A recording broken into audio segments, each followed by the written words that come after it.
6th, public hearing for the City of Tampa's Barrio Latino Commission. Welcome everyone. I'm Rich Simmons, Chair of the Commission. If you are here to present a project, you will have limited time to make your presentation, so we suggest being thorough but concise. When coming to the microphone, you will need to identify yourself and your relationship to the project. The commissioners will not ask any questions during your presentation. Your project should be presented in the following order: site plan, elevations, architectural details, wall sections. Staff presents staff report. We will then ask for public comment. Following your presentation, the commissioners will be asking questions in the same order as the presentation. Please state and spell your name clearly if you're here to speak for or against the project, because your time will be limited to 3 minutes. Take some time now to summarize your comments, because 3 minutes goes by pretty quickly. Following public comment, the applicant will have 5 minutes for rebuttal. The public hearing will then be closed. The only comments which will be allowed after the public hearing is closed will be in response to any questions from the commissioners. The commissioners will then discuss the case and will make their decision based on the city ordinance, chapter 27 of the city zoning code, the design guidelines, the Secretary of Interior standards, design review comments, and the testimony given today at this hearing. The BLC can only act on items that are within our specific jurisdictional responsibility. Owner agents are independently responsible to obtain any appropriate permits and/or approvals. If you haven't already done so, please silence your cell phones. We'll start with the introduction of the other commissioners, starting on my left. Good morning, I'm Lee Win. John Thompson. Roberto Torres. Jose Jalad. And from city staff, we have Dennis Fernandez, Ron Vila, Alexis Guzman, Heather Bonds, and legal, Dana Crosby Collier.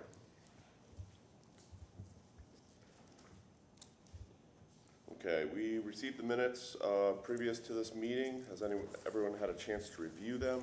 Any changes, corrections, or we have a motion? Motion to approve the minutes from the Tuesday, August 22nd, 2023 hearing. Second. All in favor of said motion, say aye. Aye. Aye. Motion carries. Mr. Fernandez. Good morning, Commissioners. Dennis Fernandez, Architecture Review and Historic Preservation Manager. Welcome to today's public hearing to the public and to our applicants as well. Just a couple brief forms of business that we have to take care of. I do have the August 2023 BLC staff approvals to submit into the record. We will accept those by motion at the end of the meeting.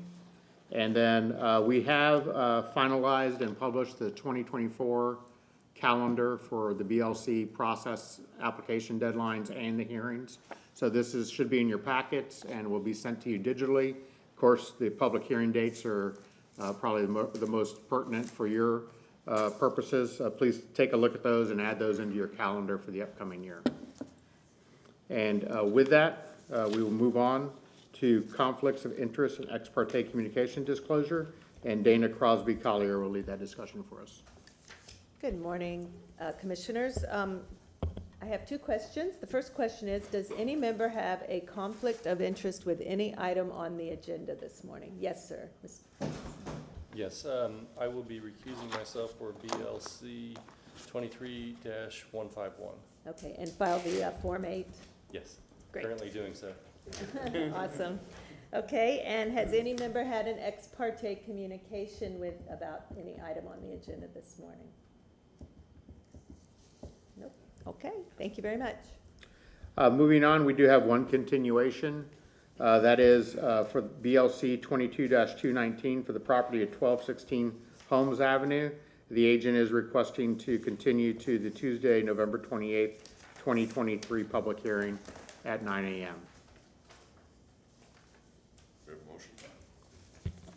Motion to continue the BLC 22-219 at the 9 a.m. public hearing on November 28th, 2023. Second.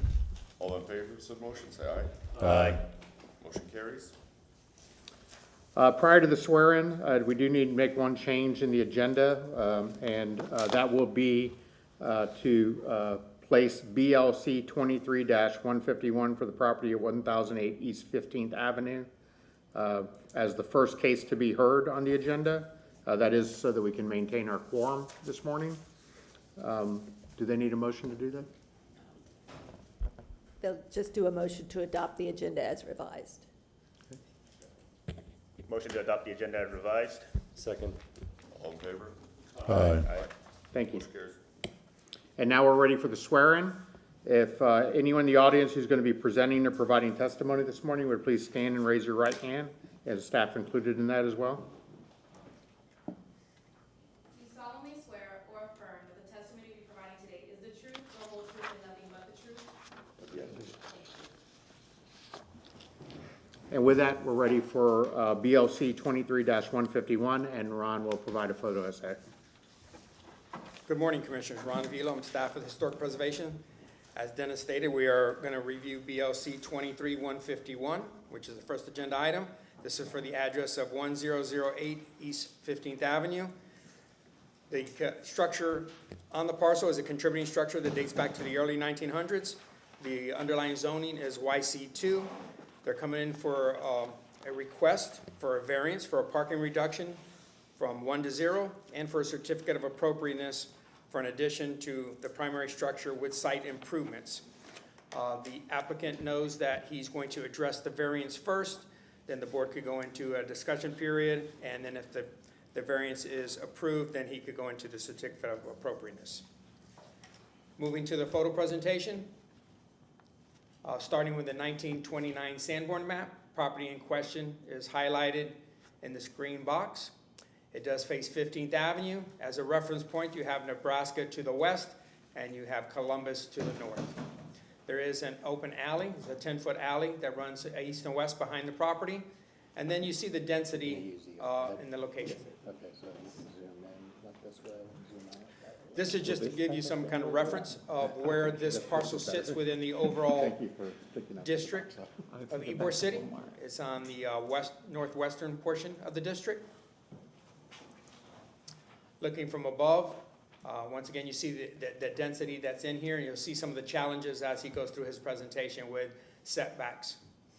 There is the alley in the back, as I stated, and then you do have Nebraska and Columbus Drive. This is looking at, this is a true shotgun house. It's a 2-bay system. It has the door and the window here. The parcel is about less than 25 foot across for the frontage. Looking from the side, you see it is a true 1-story. You see the heavily pitched roof. And then as you look down that west elevation, you see the pattern of the windows, how they're incorporated into the vernacular of the structure. This is looking at the abutting structure to the west. Going back to the property in question, this is the front elevation. This is the east elevation. There is a tree that is shared between the two property owners, and they have worked that out with natural resources, so the tree will not be part of the discussion this morning. And this is the abutting structure to the east. You see the setbacks here, and you see kind of the vernacular how the porch is engaged into the front facade. This is looking at the entrance to the alley from 10th Street, which is on the west. And just a little closer, his property is over here, and you see the condition of the alley. This is looking at the alley from 12th Street. This is on the other side. This is from the east, just showing that there is no access into that alley currently. And to conclude with a couple street shots, property in question is over here. You see how the structures are kind of brought forward, and then you see the very urban environment. And in the other direction, this is looking to the east. That concludes the photo presentation, and the owner will address the board to discuss the variance at this time. Good morning, Commissioners. My name is Jason Pryor, the owner agent of the property for BLC 23151. We'll be starting with a statement of variance for hardship parking. Currently, the parking situation at this property is no parking. I was well aware of that when I bought the property in 2019. There's access for street parking, very much so that I use it, and as long with the other neighbors as well. So with addressing this statement, that's parking from 1 spot to 0 in lieu of current application because there is no access for parking in the front, rear, or back of the property. This plan is operating with the Tampa Comprehensive Plan with the higher density in the city and urban environment. as well as the health and safety, with the promise that there is no parking going to be utilized on this site in the future. This lot was subdivided over 75 years ago. It was one lot with the property at 1010 East 15th Avenue. They used to be a shared lot and it was subdivided. That's why you have the site restraints. The site is 20 feet wide and does not meet the 10-foot flare for the parking turn-in for a driveway, and also doesn't meet the 12-foot depth for a driveway for a car to be stationed on site. Furthermore, the first point of conflict is not the building, is actually a mechanical unit, also due to the site constraints in the property. Moving forward to the survey. This survey was done recently, a few months ago. And the area of focus we are going to be is the north side of the site here.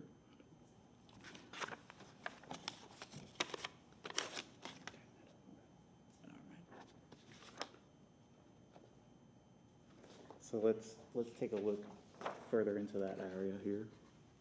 So as you can see highlighted here in red, you have the 20-foot lot with a site utility pole on this corner here.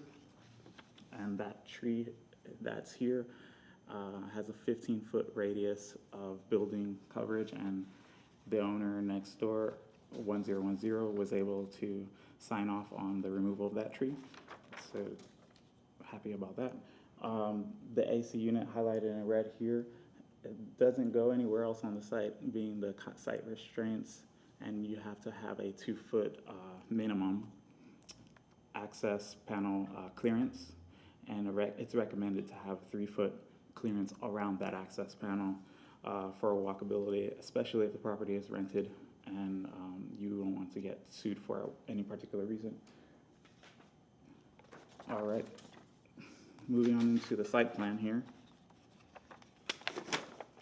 So the existing site plan, the zoning for this area is YC2, and the setbacks are shown 10 feet.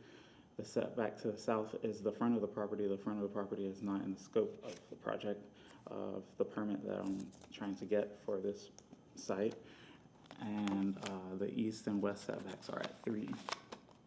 So the existing AC unit is shown here, and down below we have the 2-foot clearance with the 3-foot recommended walk around, and that puts the depth for any driveway underneath the 12-foot requirement. So that's why I'm asking for that variance, and as well as the 20-foot property line that's not allowing for any flange as well. Also, the existing alley that is not occupied or being used because there is a utility pole blocking the access for a thoroughway, along with other property fences. The alley has been closed ever since I bought the property in 2019, so I don't know how long the alley has not been able to use. Working with city code enforcement, not only that, I closed the case for removing my fence from the alley right of way, but also trying to get that all cleared out. It's a hassle. I'm still currently working with them on that. There's the existing fence. There will be no new fence for this project. All right, moving on to the new site plan now. Same thing here with the setbacks. So the first goal was to get that mechanical systems out of the walkway entirely, so that wouldn't be an issue, mainly for ability for access for the building. without having to have that 3-foot walk around. And it is nice not to hear the AC or see the AC. For purpose of neighbors, the homes next to this property are very close, so that was a concern as well. And you can see that how close the properties are to the right and to the left. It's under 8 feet. So the idea for putting the unit here is to totally encapsulate it away from the walkway, providing that 2-foot clearance shown here in red, and you can't see it or can hear it as well. The area in dark gray here is the new addition. The primary structure is shown in the light gray. The primary structure will not be touched for this permit that I'm asking for. So the primary structure is typically what is called the Ybor City Casita. Is a traditional shotgun home used for cigar factories. We're adding a new addition to that primary structure, keeping in mind the historic code for this area. And the idea for this is based off of structure. I want this new addition not only to be historically appropriate, but I want it to be as maximized in stability per code and per elements used in the structure. So the dashed lines shown here indicate a, zoom out a little bit. There you go. So we have the encapsulated area with block, and these dashed lines is timber for 2-story, because the existing has timber for a 1-story. So it's important to remember we need existing, the new addition to be for 2-story load. And those circles here are big columns that are going to be holding the 2nd floor, but allowing space in the 1st floor for walkability around the site, because again, that site is tight.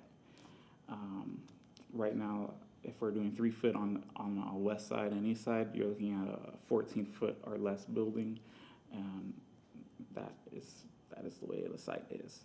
That's what we're working with. The light lines indicated in gray is the existing timber, so this area here is important to highlight because it does show that this new addition is totally separate from the primary structure, not only indicated by the setbacks, but also indicated by the structural elements that will be attached to it. The bearing capacity hierarchy goes as follows. Column and CMU stem wall are primary elements for structural and stability of this new addition attached to the primary structure. Going ahead with the piers holding the 2nd level load timbers, and along with the timber and so forth. And then continuing on, show here the encapsulated area for mechanical space with a 2-foot clearance out of the walkway, and the new walkway indicated in different elements here for the BLC to review for its appropriateness. What was the bill? Question? It's your last few seconds to summarize the variance, your request for the variance. Okay. So going back to the variance, there is no parking on the site. The site has, we are asking for a 1-to-0 reduction of parking because of the lack of parking. Again, Bill? Okay. Good morning, Commissioners. Ron Vila. At this time, I would ask that you focus on the variance, have the dialogue back and forth with the property owner. Mr. Marsh with Transportation is here to answer any of your questions regarding the reduction in parking as well. Thank you. Is anyone here from the public wishing to comment on this variance request? Please identify yourself. Seeing none, we're going to ask the questions of the applicant, starting with Mr. Can you pull up your survey of the existing, as the site's existing now? The survey, yeah. Oh, yeah. Okay, so currently on the north side, there's currently no connection on the north side of the property existing now to the alley? Is Correct. just sod there or something between that concrete pad close to the house? There's no access. There's no access, right? Okay, all right. I just wanted, There's no right-of-way. The alley was closed when I bought the property in 2019. There was a fence on the west side and on the east side. I guess that over time they've been trying to clear that up, but nothing has been done. There's a utility pole blocking the right-of-way, so as it is right now, it is not a thoroughway. Even if everything was cleared up as far as the vegetation and, like I said, the property fence lines, that utility pole is still blocking the right-of-way, and it's a dangerous situation. and so the parking has just been along 15th on the south side of the property, on the front of the house? Yes, I have submitted photos of existing parking at the afternoon, and you can see how dense that environment is. It's just like any street you see in Hyde Park, where the cars are on both sides, east-west, and it's a thin way. And also there's 4 casitas with the same conditions as mine, so my lot is not the only one. The houses next to it go along with the same site parameters of less than 25 feet. Great, thank you. That's all the questions I have. I don't have any questions. Just one quick question, just for clarification.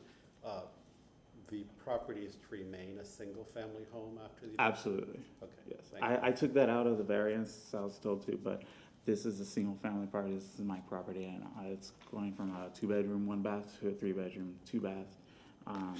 It's focusing on creating the high density for the city is what they ask for, and it's for reasons of Okay. livability. Thank you. So, the lot width is 20 feet, right? L5 is 20 feet? Correct. So it was a 50-foot lot with a 1010 East 15th Avenue. Once upon a time, they took that out and subdivided the lot. Now it's 20 feet. So you get 20 and the other neighbor of the subdivided gets 30? Okay. Correct. Okay. And my understanding is you guys have an agreement to remove that 24-inch oak between the two neighbors. That's been approved by the city? Yes, So the far. letter is in the application, BLC. Okay, and you haven't parked back there and off the alley because you can't get to it. You have a little bit of space back there. My car can't fit through the alley, nor can it fit in the site. Okay. And Is- it does not have the site. You can't see because everybody has fences 6 feet Right. tall. But the alley technically isn't vacated, and this may be a question for staff. It's not vacated, it's an open alley per se, it's not, but it's just not accessible right now. It's an open, unimproved alley at this point. Okay. Okay. Thank you. You have a few minutes if you want to summarize any comments based on the questions that we have, and then we're going to close the public hearing, have discussion, and Okay, if I don't have to present everything that I have here, then I'm finished. well, we're doing the variance first, so we're going to go ahead and close the public hearing. I think we understand your issue, and we can start with some discussion of this here. Given the constraints of the site, the utility pole, even in most like modern parking lots, a minimum width for a drive aisle is 12 feet, right? So if the alley's only 10 feet, given that the fences and stuff like that, it's gonna be hard to fit. And cars are just getting bigger, right, nowadays, we just kind of see. So, it makes sense to me, and as part of the, densifying and, sort of the mixed use of, context of Ybor, so. Yeah, I agree. I think, around something. Yeah, I would agree. The hardships have been met based on the existing historical conditions and the patterns within the neighborhood. Sure. I think there's certainly a hardship here for the variance. It's something that, as we promote a dense urban village, this is one of the things, not to require parking. I'd also look at this as the existing structure was grandfathered in with no existing parking. Now we all of a sudden do an addition and we're requiring them to add parking to that. That's okay if you can fit that, but the history of that site is that there's no parking, so I don't have an issue with this. variance request. We have a motion. Yeah, one. So, move that the variance request for case BLC 23-151 for the property located at 1008 East 15th Avenue be granted as depicted on the site plan presented at the public hearing for a parking reduction from 1 to 0 based upon the petitioner meeting the burden of proof with regard to the 6 hardship criteria set forth in Chapter 27, Section 27-96D of the Tampa Code of Ordinances for granting variances as stated and the evidence provided for the public hearing, specifically that due to the site being split and originally not having any parking, and due to the existing conditions of the alley and the utility pole, that it meets the hardships as presented. Second. All in favor of said motion, say aye. Aye. Motion carries. Okay, now we'll move into the certificate of appropriateness on the structure itself on the site. Continuing on, You'll have 30 minutes for that presentation Yeah. if you need it all. continuing on, here's the portion to demo. It is in the back as stated. I do plan on doing small interior renovations, but these interior renovations don't require permit besides the windows. But also the windows I plan not to touch on the primary structure with this permit. I plan to use the interstate funding grant program with the historic preservation. So that will be separate. But I also wanted to show you guys that in this presentation. It's important to show that the houses are being preserved correctly in architectural elements. So the portions to demo, it's about 250 square feet and has the kitchen, bathroom, and mudroom, which is also known as like for a laundry area. And that's typical for these houses, considering these houses weren't made with bathrooms and restrooms and kitchens. Here's a better look at that portion to demo. Shown in red, it's non-contributing, does not affect the primary structure's architectural elements at all. And there's an existing photo of the portion to demo. And you can see the exposed unit here, the AC here is open, and it's very low. And when you walk in that space, the ceiling is very, very low.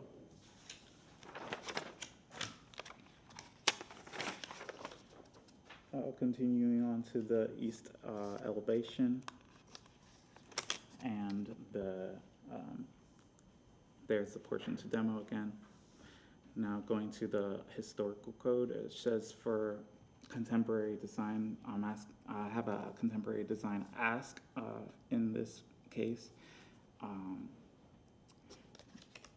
It looks to not destroy any significant historical portions of the building. It looks to be compatible with the neighborhood at the scale and size, color, material character. And in any new additions, alterations, structure, if additions or alterations were to be removed, should not, again, affect the historical portions of the primary structure, which is here.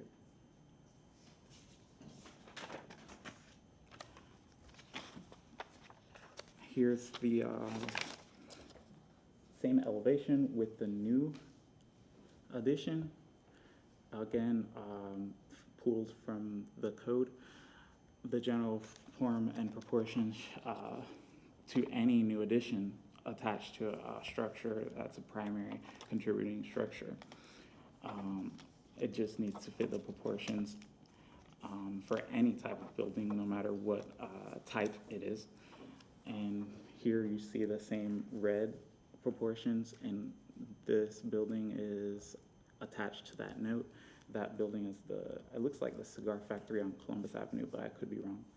But here in the red, it's totally encapsulated, just like this new addition is in red, and that's the contemporary design ask. This contemporary design ask is brought about from 3 locations. well, from primarily one location, but I also found 2 other locations that could fit within the parameters of this contemporary design ask.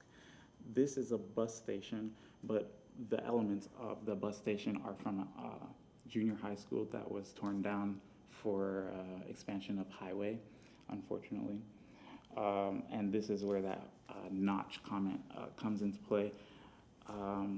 As these bricks was from the building attached here, and they have a dome that they show it. They basically bolster that dome with a period appropriate pattern brick, and I guess they pulled that right from the building that they demoed. That building is 0.2 miles away. The next option here, so these A, B, and C, they can be fit into this area. So the next option would be sort of like a new build that is 0.1 miles away. The new builds are using fiber cement board. I don't want to plan to use that because it's a conflict with material on the existing building, but it is an option. And then 0.5 miles away is the block casitas. Those block casitas are duplex, but the property next door, if you look on the Sanborn maps, used to be a duplex casita, 1010 East 15th Avenue. So it does fit within the correct topologies of a casita in general. But these block casitas came about from a form of resilience to a fire that burned down the original casitas that were there. Going further in depth with this, there's the high school, 0.2 miles. That brick pattern is going to be important if I'm going to have that on the building. So it's not going to be something as simple as that shown, but it's going to be more ornamental. With this, again, we can do this, but it's a conflict with the fiber cement board and the actual drop panel wood siding. And I really don't want to have that issue. And with the concrete block casita, it is a simple form to this idea and actually is cost effective for me. But I do like the idea of having brick on my structure. And there is brick on the structure now, underneath. So continue on to the back elevation. This is on the north side. This is the portion to demo. This is the new.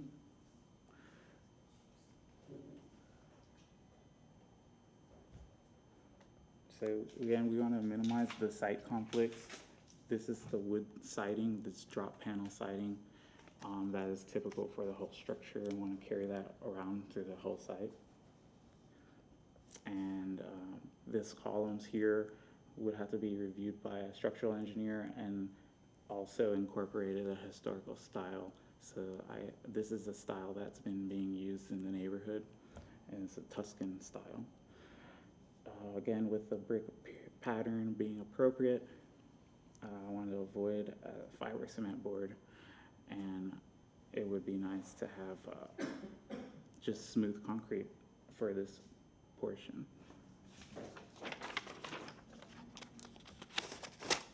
So the brick that I'm mentioning is actually underneath the site. There is I don't know whether it's a mortar stove or a chimney, but it is underneath the building and on the back side of the primary structure. So any brick that would be put on the site would have to match that existing mortar stove is what I'm calling it out as.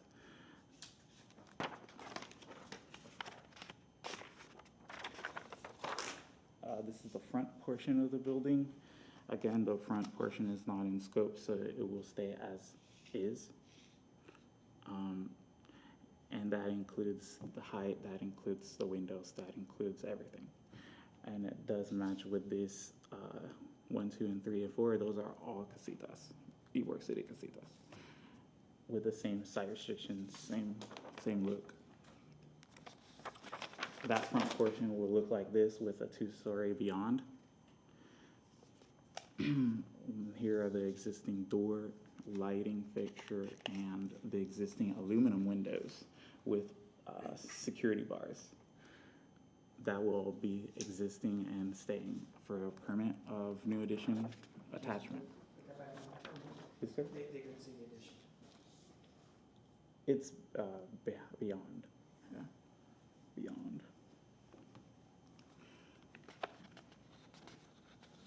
So it is important to show the next one because I'm asking for a permit for a new addition to primary structure without that scope with the wood windows. It is a hefty expense, so I do want to carry out the interstate fund program for that, and likely that will be after the permit is released to me because the funding program is not available right now.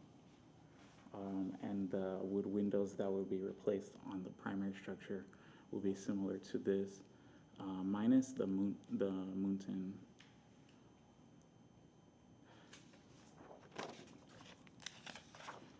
Here is the east elevation, the portion to demo. So there's two type of windows on the primary structure right now.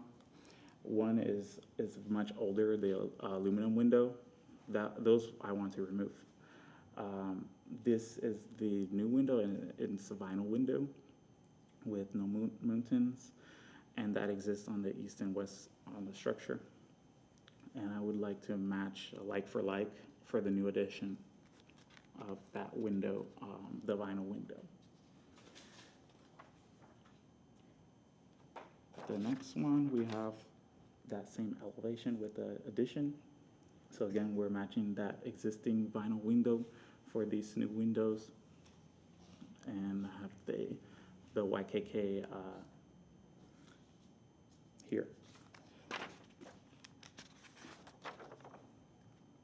And then with the grant fund program, you get the wood windows on the primary side and the vinyl windows on the new side, shown here. So take a look at the whole structure entirely.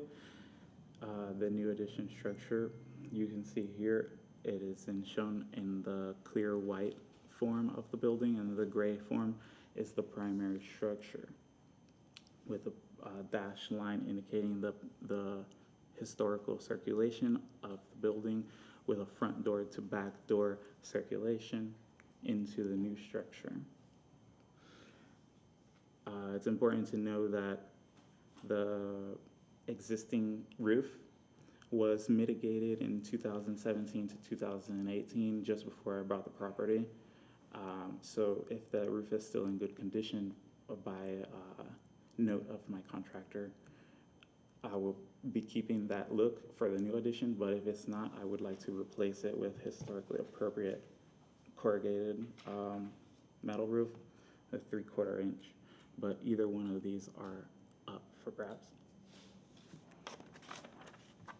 Here's a look at the building section. Again, this is not two separate units. It's a single family. And this is the pier structure that exists on the site throughout. So that pier look will be existing for the new addition, but it's going to be per second story load, not 1 story load. That's important. So the resiliency ask that I'm looking for as well with the BLC board is shown in section here. Again, if I'm going to be making this investment, I don't want my structure to be unstable. I want it to be as stable as possible within the confinements of the BLC. So the portion shown on the site encapsulating the AC unit will be the wall section looking similar to this. The resiliency ask that I send is for tougher structure. Safety in mind that my investment and my ability to stay in a home per, any storm will be good. But it's not for perfection, it's for better ability for the structure to withstand any event. So shown in here, I have option CMU, but you can change the skin to be any of the 3 options that I shown in previous slides with a brick from that bus station or fiber cement plastic unit. I have my opinions on that, or just smooth concrete, or if you need to have a facade, you can maybe do a historically appropriate stucco. And, or if you want to do the block casita, like I said, it is actually more economical for me because all I have to do is a concrete wall, cast in place, and paint. There's that stem wall indicating all the piers, all the pier foundations will be attached to this confined wall, and that wall is what adds the rigidity, adds the strength to the structure, which is worth the investment. So this is the traditional look that you guys are definitely looking for in casita, and also shown here in the wall section. The only thing that is different is, again, the existing pier looks like this. They're not brick. Here are the wood windows that I plan to have changed for the primary structure with the grant. They could be double hung, but likely be single hung windows. Here's the existing vinyl window on the east and west elevation. There's only 2 on the primary structure, but they are the newest windows on the primary structure. And I would like to match like for the new addition for that.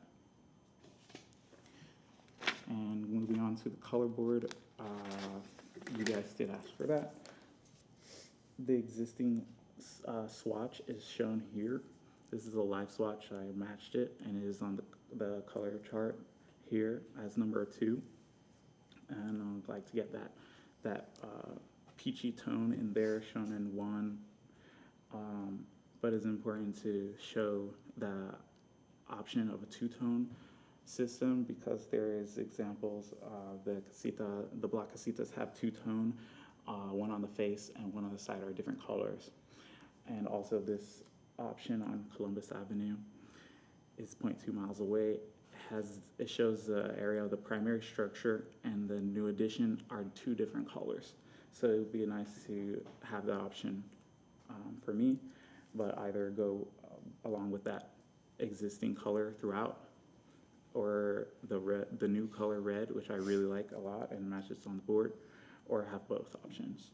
And then have I call it the skirt, but the enclosure around the structure with that hunter green look color that's in the trim found here, and also that white. They'll be nice colors to go along with the structure. And I can go along with the floor plans, but the most important floor plan, in my opinion, is this one, the resiliency one. So again, this bottom part is the end of the primary structure. I am abutted against the property line all the way throughout the building to maximize the site, because it is a very difficult site. I even have an issue with site setbacks, which I bent for that, even though it does conflict with the back door of the primary structure, which I can argue later with the building guy, that is conflicting with the historical structure by blocking the circulation of the back door of the casita. But this is the area of the end of the primary structure, and that portion where I'm asking for resiliency is all the way on the other side, will never affect the primary structure. And this is the AC unit with also a mini split. So the existing AC unit is for the primary structure, and I will add a mini split unit And if you're not familiar with the mini split systems, it's very popular. Runs hot and cold tubes to a base unit in a room, and I will need one for the upstairs and one for the downstairs based off of the square footage. I already worked that out with the mechanicals. And again, this is all out of the way of the walkway, so it's just purely encapsulated. You can't hear the AC, you can't see the AC. The neighbors will be happy. That's it. Any questions? Anyone here from the public wishing to comment on the case? Seeing none, we can ask some questions of the commissioner. Mr. Nguyen?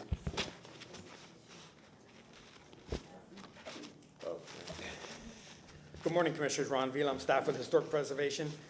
In reviewing this application, staff finds this application is consistent with the Ybor City Design Guidelines.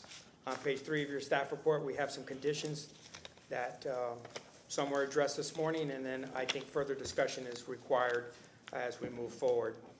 So working with the site, he talked about the circulation. He's incorporating some new paving on site, so that needs to be expressed and reviewed this morning.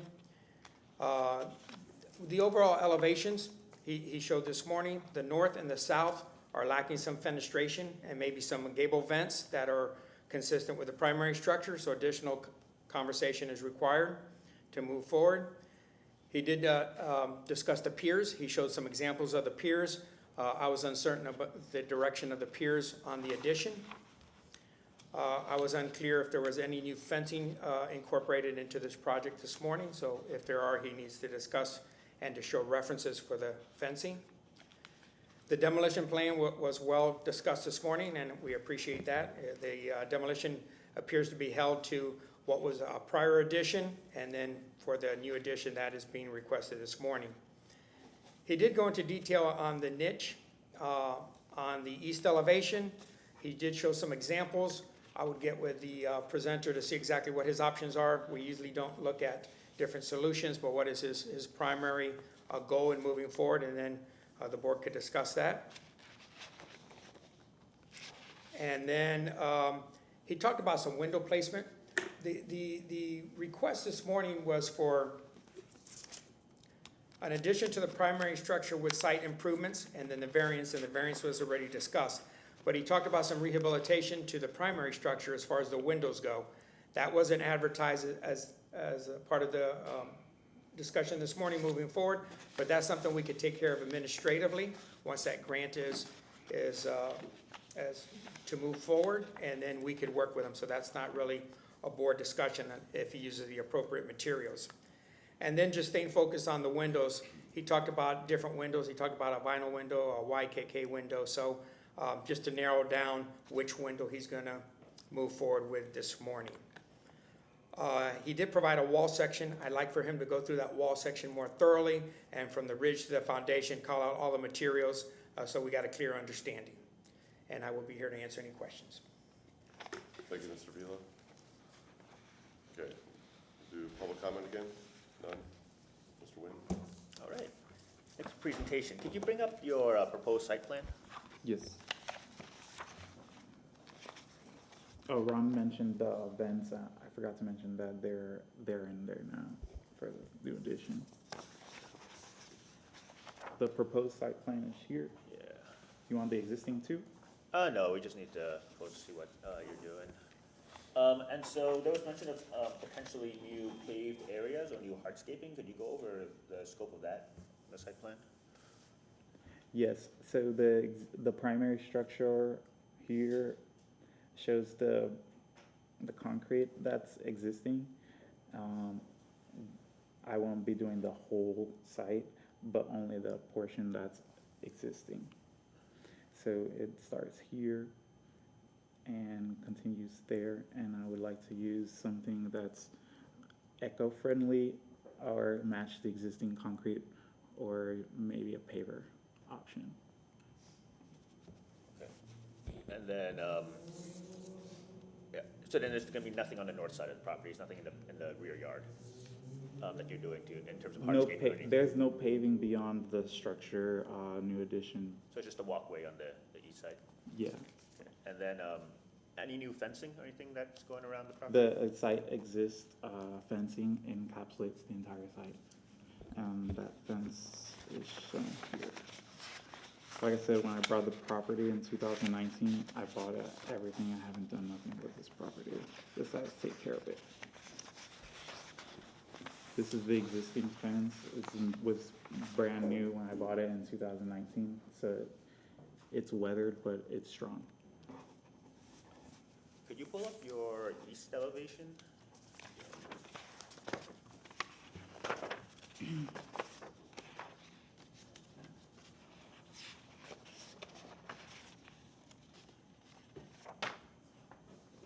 Here's the east elevation facing 1010 East 15th Avenue. The doors.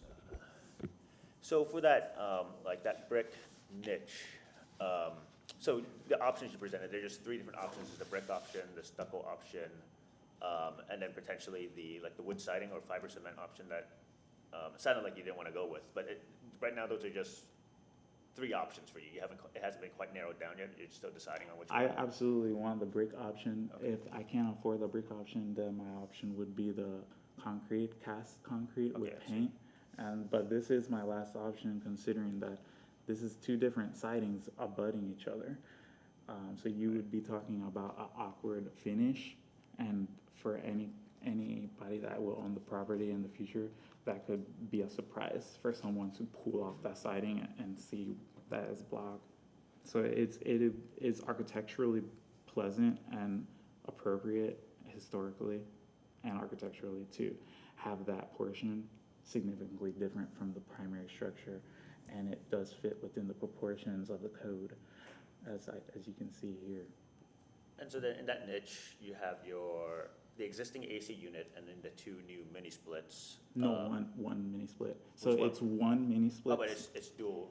Yeah, two it's units, okay. one unit, but it can have 4 condensers or 5 attached to it through hot and cold tubes. And would that be just sitting in front of the existing unit, or is that gonna be mounted, like with a It could be bracket on the mounted. wall? It could be mounted or on the floor, but it's out of the clearance of the AC unit. I see you just mentioned the AC clearances before, so Yeah. I wanted to that.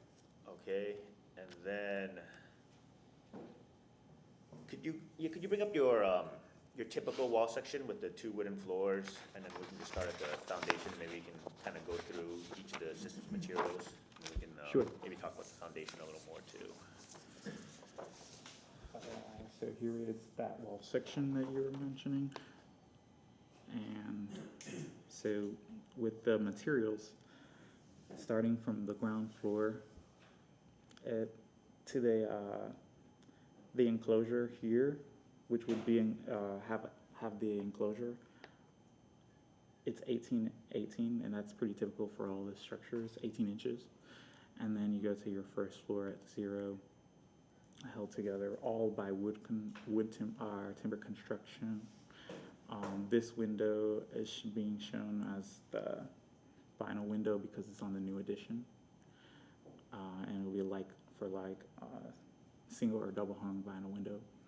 And then here we have the second floor, and all these timber structures are going to be attached to that niche, as you call it. I call it a notch, but you call it niche.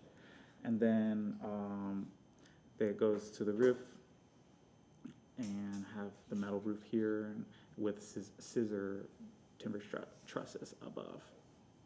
And that is wood siding panels.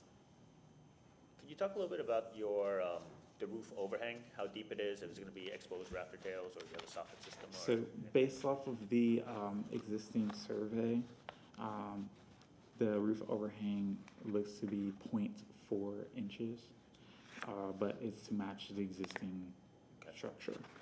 And a further look into that, one of these bubbles is this one.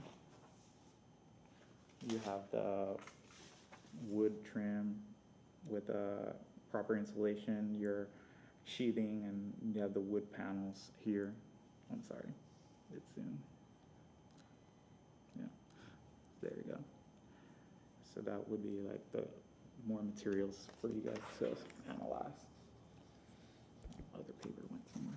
so then on the new addition, I'm assuming you're just intending to, you have your piers, you're just intending to continue that wooden screen just across the entire foundation of the new The addition as well? enclosure, Yeah. yeah, so since the enclosure is generally pretty easy to change out, I would do the whole structure enclosure as the historically appropriate, and I want to do that to the green color with the white color, to coordinate with the red or blue that I choose. And then, just my final question is just on the windows. You had mentioned both like a YKK window and the vinyl windows. So are there just two options depending on budget or what? Oh, is- so those are your- the YKK window is the vinyl window. what is- With the grant, I could get wood windows from a local manufacturer or like a Home Depot or something like that. But the YKK is the vinyl window. Okay, and so right now you're proposing just to replace everything with vinyl windows or what's? No, only the new addition. Only So the new none addition, of the okay. primary structure is going to be included on the exterior for the permit that I'm asking for, which is new addition Right. to primary structure. Okay, so new addition is just all So the vinyl though? new addition Okay. is to match the newest window on the primary structure, which is the vinyl window. And it's not that aluminum 1950s window, because it's rusted out. Okay, got it. All right, thank you. My question. Can you bring your back elevations? And can you put them side by side? The existing back Yeah, yeah. elevation and the new back elevation? Yeah.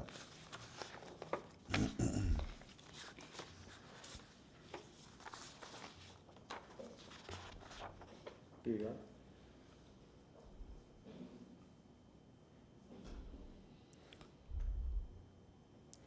Okay. So you're gonna raise the new one. You're talking about here? Yeah. Yeah, so whenever they did this addition, they did it correct, as in it can be removed and not affect the primary structure. But like I said, it looks like they did it wrong because they didn't do the 18-inch clearance. So Right. This one has the appropriate enclosure clearance, which is 18 inches. Okay. That was the only question. Thank you. Yes. A couple questions. On our paperwork, it says there's a possible variance for the west side yard. Has that been removed? Yes, that has been removed only to go into further discussion with building Okay, so or we're not- fire. That's not under consideration. That's not. Second question is, I'm just trying to understand your motivation, because it seems from your presentation, which by the way was excellent, the hash lines and the before and after made everything very clear. But I'm trying to understand your motivation, because it seems to me like you're going to great lengths not to move the existing air conditioning condenser. Is that correct? Yes. It's in the same location.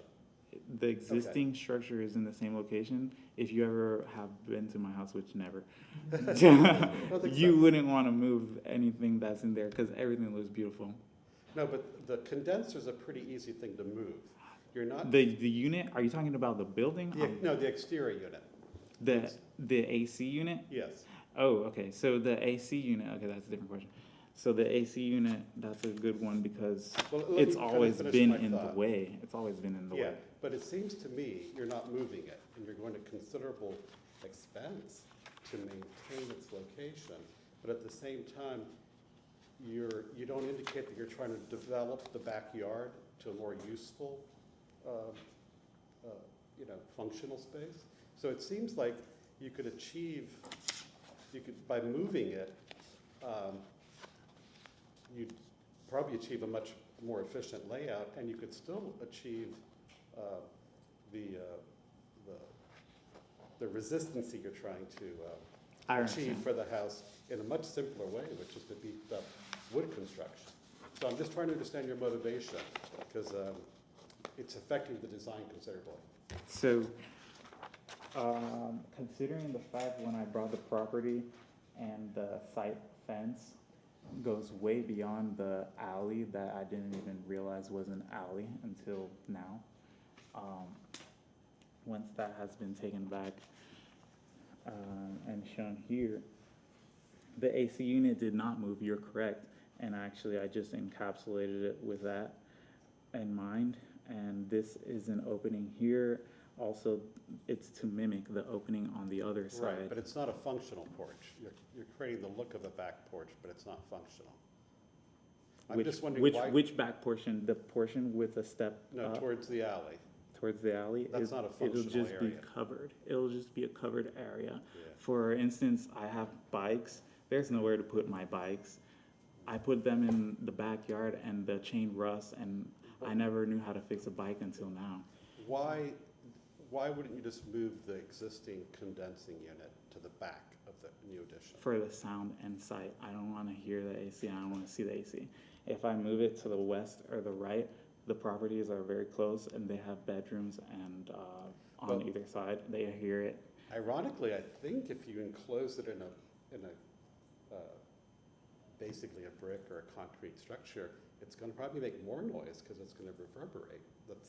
I'm not, can't speak scientifically, but intuitively that would be the case. But, okay, well, I understand your motivation. I'm not sure if it's. Yes. I've seems like thought you're- about it. I've thought about it a lot, and that was a design move, Yeah. not only based off of the form and proportion of the building, because on the elevations you can see that there's that column and the opening to the stairs, and also it's nice to mimic on the other side. But also it's because I don't want to hear or see the AC, and with it being in that enclosure with that tall opening, that sound will regurgitate up and out and over. Okay. And then just in terms of your three options, it seems to me like the third option, the historical precedent you're bringing to the board, I could be wrong, but those casitas probably were wood casitas. And Yes, over sir. the years, they've been covered inappropriately in stucco. Absolutely not. No? So Am I wrong? yes, sir. So those wood casitas that used to be there before 1915, there was that same cigar factory on Columbus burned down, and along with it, burnt down those wood casitas, and they replaced them at that time for concrete cast. And actually, that is interesting because that is a resiliency in 1915, because natural disaster, not hurricane, but a fire, made them change that to So those were concrete. replaced as concrete casitas Yes, sir, in in 1915, yes, Would sir. have been very expensive. That's interesting. Thank you. Yeah. Okay. Those are the only questions I have. Thank you.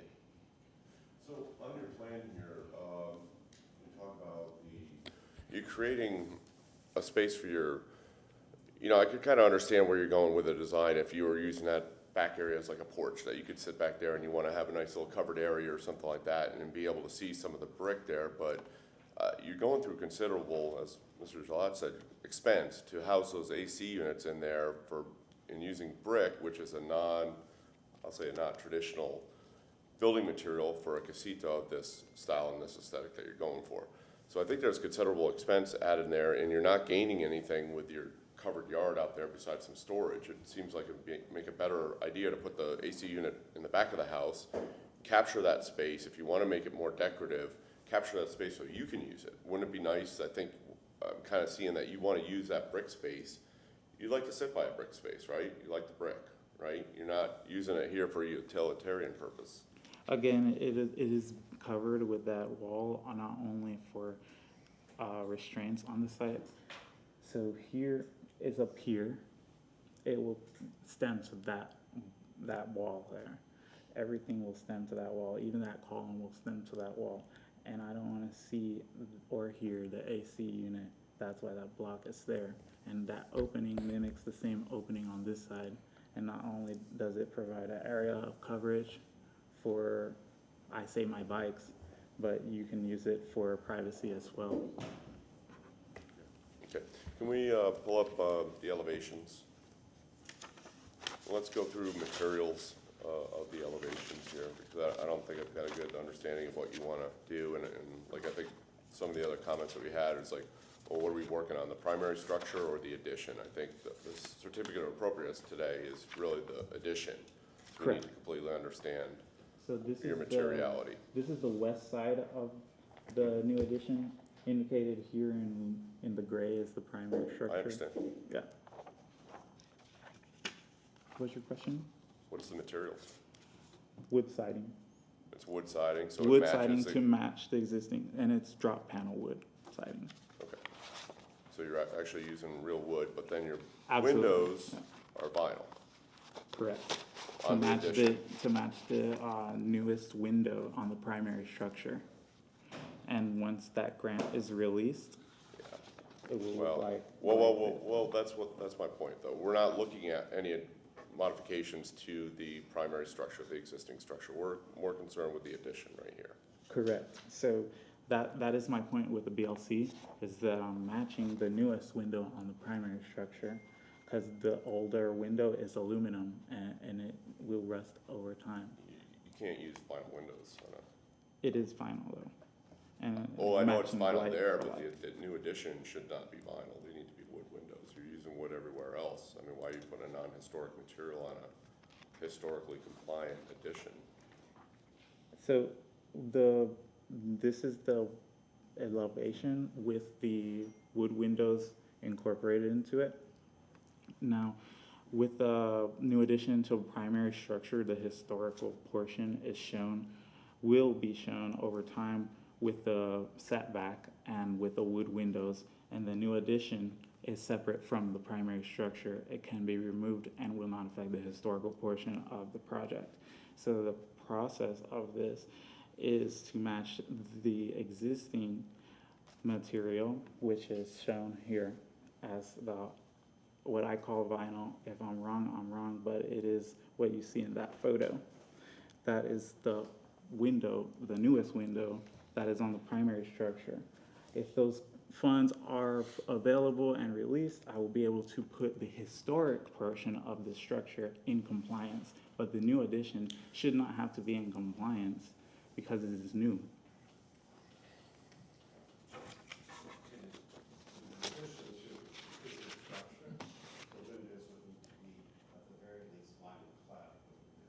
Yes, that is the material. Vinyl, I'm saying vinyl is, it is Well, there's a big appropriate, say difference. I vinyl mean, are they clad. vinyl clad wood windows? That is that. Yes. Sorry for that. And could we see the other elevation on the other side where you want to do the columns and the. Yeah, so that's the west elevation. I'll pull up the east elevation.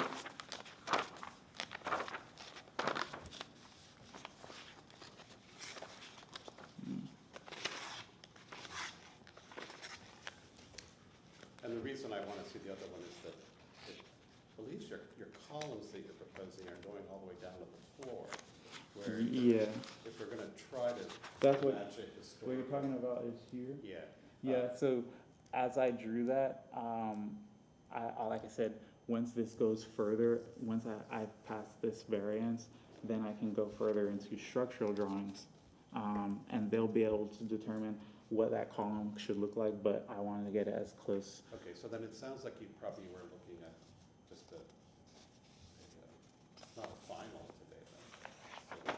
Here's that elevation that you were speaking. Okay.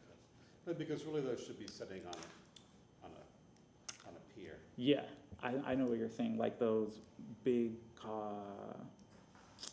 like in a porch, and it's Yeah. about like that tall, yeah. That would be nice too.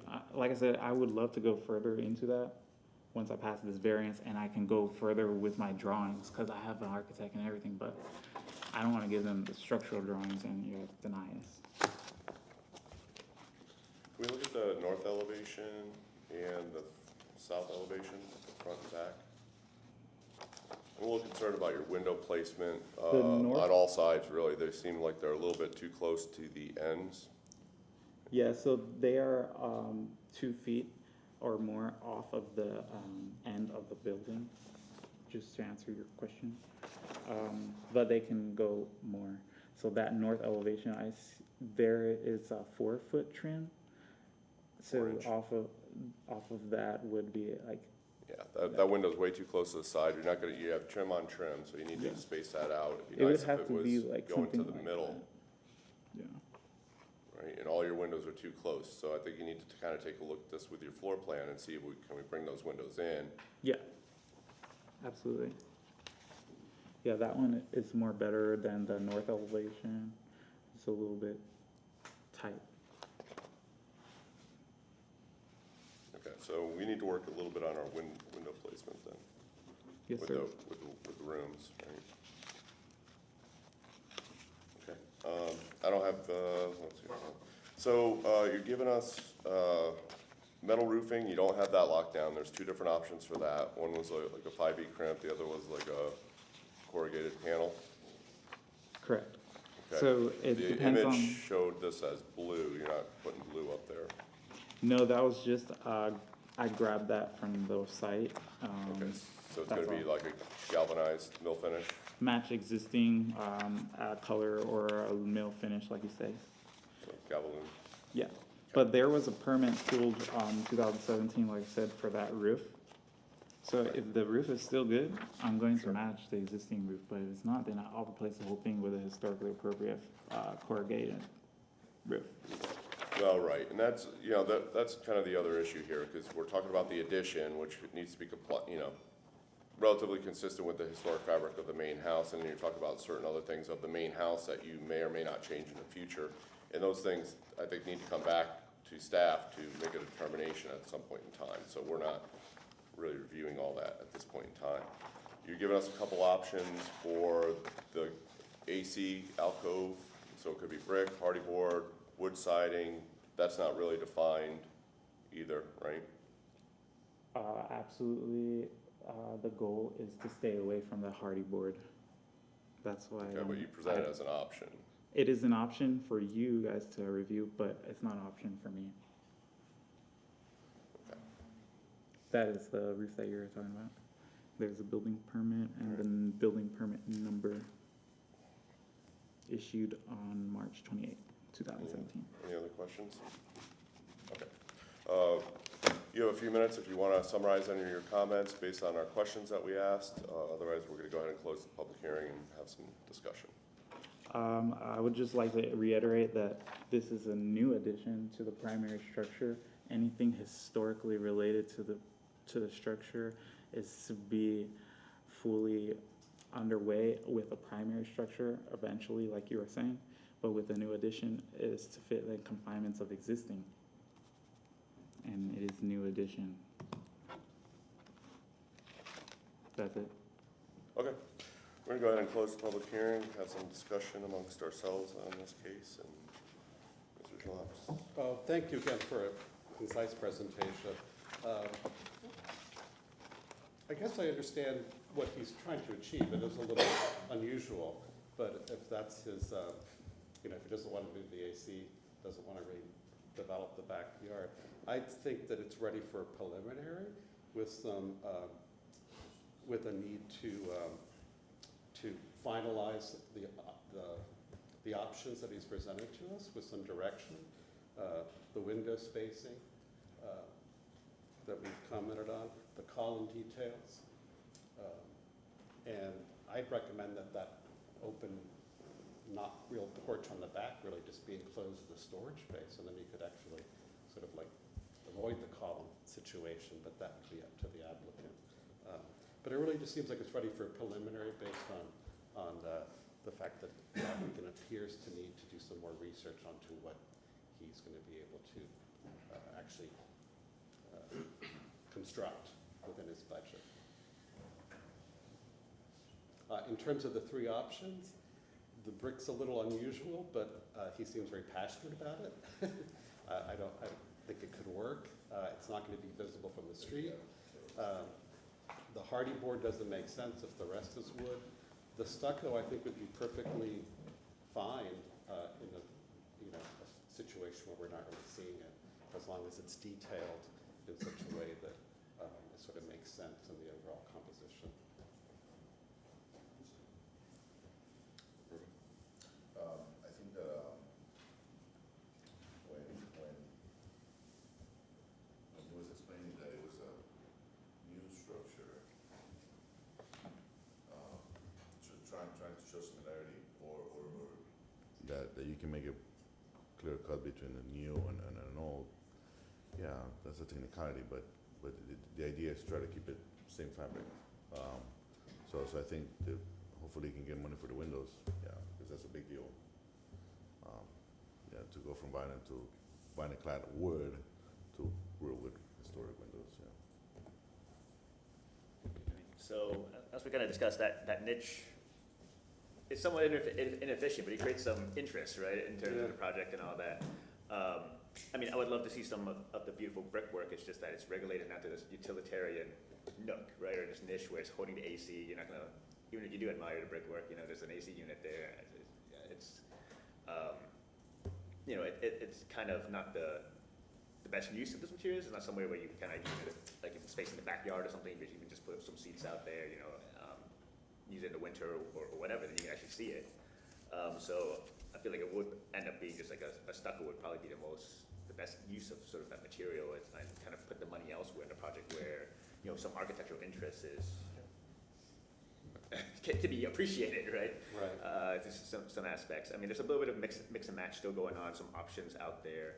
The structural column in the back, you know, is just going to be either a pressure treated post that's going to get clad out on a pier eventually. It just needs to be sized by an engineer, but we can just get a column wrap for that fairly easily.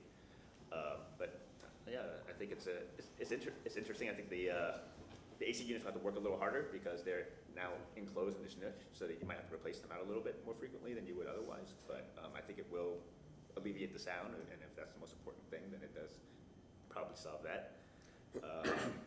But yeah, I think in terms of preliminary approval, I think that's fine. It works well.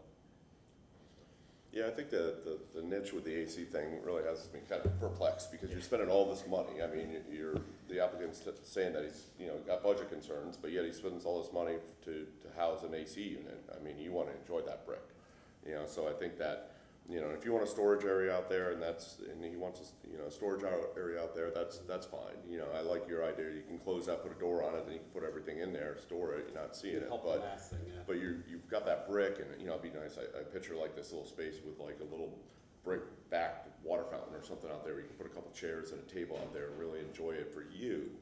The AC unit's not going to come back and say, hey, that was a great space out there, right? And the other thing with that AC unit is it needs room to cool, to blow the hot air off. So now you're encapsulating that additional hot air into that space. You're not going to get ventilation, so that AC unit's going to, over time, fail faster because it doesn't get the air circulation. All the noise from that is going out to your neighbor over here, who you're working very closely with to remove that tree, right? And now all of a sudden you're putting that AC unit, which is putting all your AC unit towards his property. So that's kind of problematic. I'm comfortable with the preliminary at this point. I think the applicant has shown a lot of passion here for the design and has done their homework, but I don't think it's come to a point of resolution where it's ready for us to make a final determination of if it's ready. There's still too many options going on with the niche for the AC. There's too many options with the roofing. There's the crux of our whole process today is to find out what the materiality is of the addition. I think the massing and the scale and using the similar lines of the addition works well with the primary structure, but the materials aren't, you know, we didn't find out until we asked the question what the actual materials are of the wood siding, which is perfect use, you know, wood siding, wood trim, and then vinyl windows are a flat out no, you know, and until we question them and then we find out they're wood-clad vinyl windows, okay, that's acceptable, you know, for the historic district, that is an acceptable use. So I think there's some things that are good, and then the window placement, you know, that one all the way to the side on the rear elevation needs to be moved to the middle. You know, we'd have to work with the floor plan, and same with the side windows there, get those in and above and align them with your doors. But I think in general, I think the general massing is good. You know, it's a historic structure, contributing. So your addition, you know, can't be anything that's kind of really wacky. It needs to be consistent with the primary structure. So I think the massing there and the materials is there, and once we define that, it just needs a little fine tuning on things. The AC unit, that's a whole different use of materials for that whole niche, and I'm not sure, you know, that really has any place. But I believe you could get the structural integrity after the structural engineering with wood, and probably have the same kind of resiliency. you can do like a little face brick wall out there to create a little porch for yourself out there. I think Dennis wants to say that, but before that, I'm just curious because part of the confusion here with the presentation is I think the applicant wants to continue upgrading the historic part of the house, but he's concentrated now on the addition. Would it be okay to, I mean, I would think the way we'd want to give him direction is to say, choose the materials you want to end up with on the addition, and then as funds become available, then you find Sure. it back. So even with the roof, if he wants to put a tin roof on the back, I'd say go ahead and do that, because down the road, Yeah, I think those other things happen as need be, and as money allows, you go back and do that, because you're not, it's already there. It's already grandfathered in, so you're not gonna change it, but when you change it, it needs to come up to historic status, so. yeah. Do the addition in historic materials, which he's almost there, and then when you start going back to the primary structure, then you can start putting the same, wood-clad vinyl windows in there, replace the non-historic vinyl, straight-out vinyl, and aluminum windows. Mr. Fernandez? Morning, Commissioners. Just a note on scheduling. The October cycle's full. So any type of continuance or preliminary approval, the next available date would be November 28th at the 9 a.m. public hearing. One thing to remind you of, because preliminary approvals don't occur. Where are we going? Hang on one second. We're gonna need you to agree to all this. Just hang tight. As you form your motion for your preliminary, if you would be very specific as to what your approval pertains to and what's expected to be brought back to you. That is a point of clarification that the applicant's gonna need to understand. You're good at this. All right, so move to grant preliminary approval for the drawings and documents as presented at this public hearing in BLC 23-151 for the property located at 1008 East 15th Avenue, with the following conditions: that the applicant work to finalize. Go ahead. Okay, that the applicant work to finalize all materials, including exterior siding, finalize window locations, roof material, hardscaping, the niche enclosure and the materials inside the niche, and then if we're keeping the column on the northeast corner, and finalize the appearance of that column. Anything else that we kind of need to know? Window placement. Window placement is on Roofing there, materials. roofing material here. And that the preliminary approvals for the overall form and shape of the new addition is found to be acceptable. And move it to the public, let's see, what was it, the November 28th public hearing at 9 a.m. I'll second. Okay. There's been a number of conditions placed on this application. Do you understand what we're looking for? That the general massing is good. We need to work on defining those elements, the brick enclosure, the window placement, the materials for the roofing and everything. Yeah, I can sit down with my architect and the structural engineer, and that will make me have a better budget idea, and then finalize those materials together. Okay. I wouldn't involve the structural engineer. Well, that'll cost money, but yeah, you need to figure out the other design things. But you're okay with the conditions placed on this application, okay? Thank you. The applicant acknowledges yes, so all in favor of said motion for conditional approval, say aye. Aye. Aye. Opposed? Motion carries. Thank you. Good morning, Commissioners. Ron Vila, moving to our next agenda item, which is BLC 23-121. This is for the address of 1307 North 23rd Street. Currently is a vacant parcel. There's new construction with a primary structure and a detached structure with site improvements. Some past action on this property that this board reviewed an application, and it was continued from the July public hearing cycle. Just to get you familiar with the site again, I'm quickly go through the photo presentation.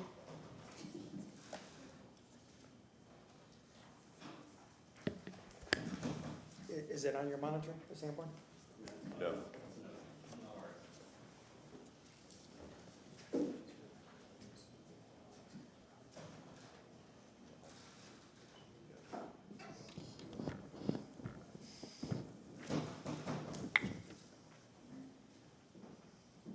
Yes, it's up. Thanks. So this is a corner parcel on 3rd Avenue and 23rd Street. As you look at the Sanborn It had a full-length parcel. Since then, it has been abbreviated, so we're just looking at the section that is highlighted. They're coming forward with no variances. They're making the new request meet the setbacks established in this zoning classification. Just to give you the general vicinity, once again, the map in totality, and then the subject site is on the southeast corner. Looking from above, you see the density that's there. You have some historic fabrics, and then you have some new construction that have been reviewed and approved by this board. This is looking at the site. There's a perimeter retaining wall with this central, more formal entrance that will remain. The wall has some challenges. The wall is part of the discussion this morning, and the agent will go through the wall. It is a true retaining wall. It does hold back the earth. Looking down the street, this is down 3rd Avenue to the east. You see some new construction that has been approved. Then you see some of the period buildings as you look down 3rd Avenue to the west. This is new construction, and then you see the period homes. This is looking down 23rd to the north. This is 3rd Avenue, new construction here that was reviewed and approved, and then you see the fabric from the early 1900s. And once again, this is 23rd Street, looking to the south towards Adamo. And just to conclude, this is directly to the west, and you see some period homes. You see the setbacks and how the porches are engaged into this urban environment. You see retaining walls that are appropriate for this particular area in Ybor City as well. That concludes my photo presentation, and we'll have the agent address the board. Good morning. My name's Juan Rivera. I'm the architectural designer on this project. I want to thank you guys for... Were you sworn in? Yes, I was. Okay, apologize. I want to thank you guys for giving me the opportunity to present this project once more. We did take a lot of your suggestions into consideration from our previous meeting, so I'll kind of run through that as well. Starting with the site. So there's an existing retaining wall that's really was the beginning issue of this, that it's failing. So we will be replacing the entire wall. It's going to be demolished, and we'll build a new one with appropriate footer, matching what was there. The only difference is that we will add a couple of piers intermittently, and then also some at the entrance. The stairs are going to remain basically in the same general location, but they will be centered. It's actually centered exactly on the lot and centered on the home, and I'll show you that with the elevations. The detached garage, so the new structure is going to be, the porch is going to be 18 inches away from the property line. The wall will be sitting right on the property line, so it'll leave like a 12-inch planting area. Some of the homes in that area have that, and it'll kind of, give it a little bit of a green space there, so it's not just right, up against the street. It's going to be a corner wraparound porch, 2-story structure with a detached 1-story garage with a 3-foot ribbon driveway. We're going to have 6-foot wood privacy fence along the east and south perimeter, and then wood pickets from the corner of the house back, and then same thing from the corner of the garage, wood picket to the wall here. These are going to be pavers and mostly grass. And again, this is a very small site, so I'm trying to get the pervious to impervious work for me. So we're doing a couple of pavers here, and then it'll just be a stoop for the back door, a stoop for the laundry room exit door, and that's basically generally it.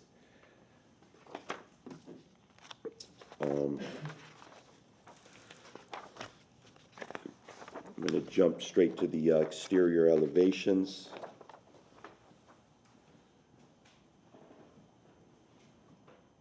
This is the front elevation. Let me raise it just a little bit to show you guys the wall. This dark line here is the grade that's above the retaining wall. So it is, that's why I'm showing the elevation of it. So we'll have a pier on the corners, intermittent pier, and then 2 piers flanking the steps that go right up onto the porch.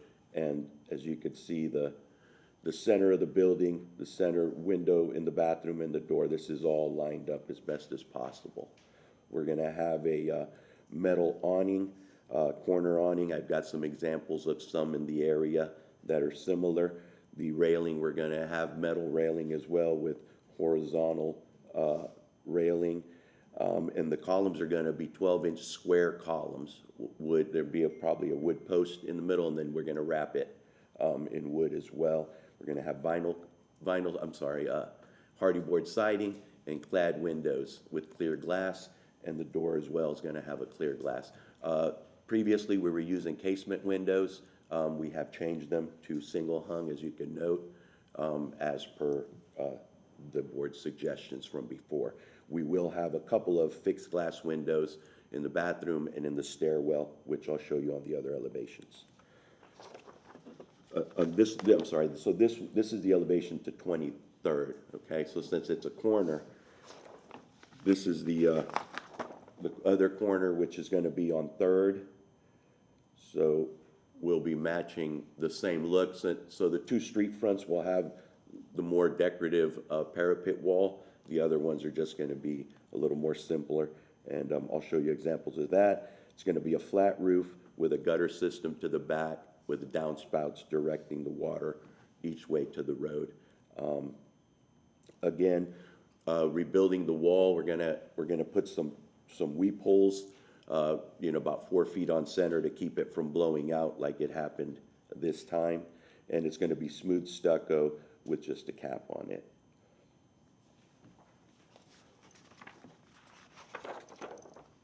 This is the rear elevation. As you can see, the parapet wall here is just gonna be more of a simpler design on the two sides that don't face the street. These are the fixed windows. There'll be a stairwell there, so those will kind of give light into the stairwell.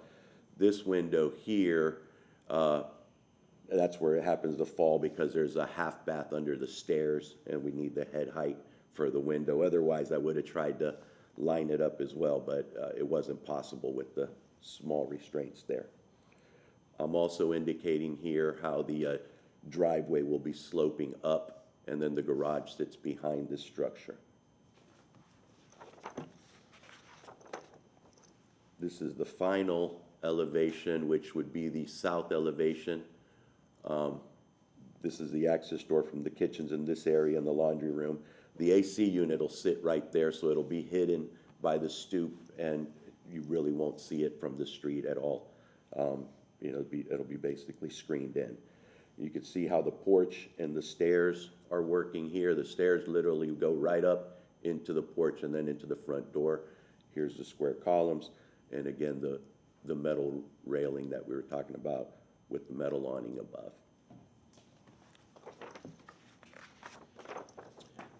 The detached garage, we also simplified this design a little more. Before it was a little, the parapet wall was more like the existing house, so we simplified it, lowered the roof a little bit on the garage so it wasn't as tall and skinny. We're gonna have glass on the top windows, on the top panels of the door, and again, another metal awning at the side access door. We're gonna have a gooseneck light in front, and then at the side of the entry doors, we'll just have a wall-mounted light, and I've got samples of the lights we're gonna plan on using there. The garage is also gonna be flat roof, no overhangs, and it's gonna slope to the back, and there's a gutter system with downspouts that will direct the water to both street sides from there. Last elevations of the garage. This is to the back. Sorry, let me go down a little bit. Here we go. This is the back. You see the gutter system, how it's going to be diverted to both sides. And then this is the side that would face the east. And it's just going to be pretty simple, no windows or anything like that there. Again, I mentioned we're going to have a wood privacy fence. Here's a detail of the wood privacy fence. It's going to be 4x4 posts, 2x4 nailers, and 1x6 fence board. Pretty typical standard wood fencing. I've got a wall section for the garage. the house and the garage is gonna be slab on grade. We will have stucco on the stem wall, and then the hardy board everywhere else.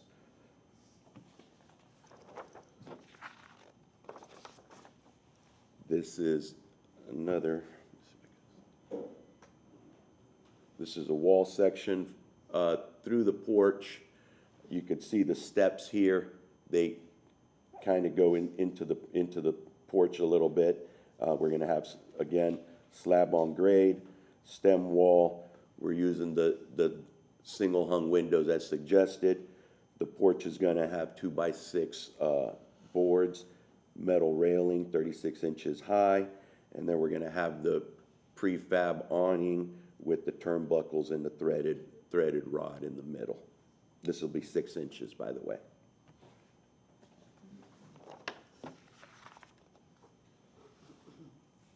Another similar wall section, but this one's not showing any windows through the section where there's no windows, so it'll just be block and the siding. And again, another similar one through the actual windows. So you could see that we are using the appropriate windows this time. The trim is going to be 4-inch trim all the way around on the corners and around the doors and the windows.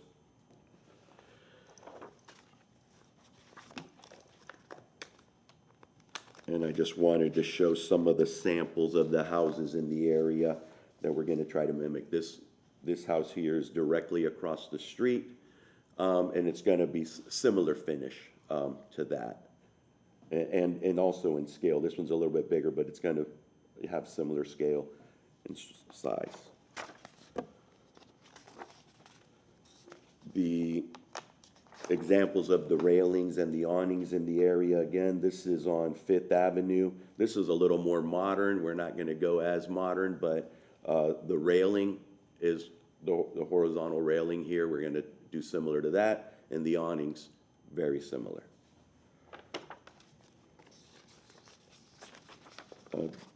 This is just an example of the columns, so you could see how they're going to be square columns with the base and the cap, all wood.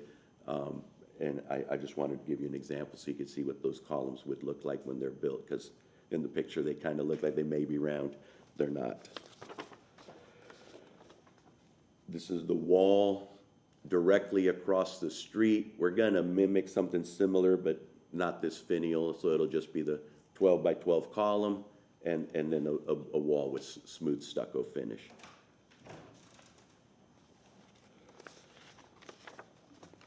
And this is to show you guys the example, I'm going to raise it up, of the corner awning that we're going to use. This is a building on 26th and Adamo, right around the corner from this property, and we want a similar corner awning is what we're trying to use there, and this is an example of that.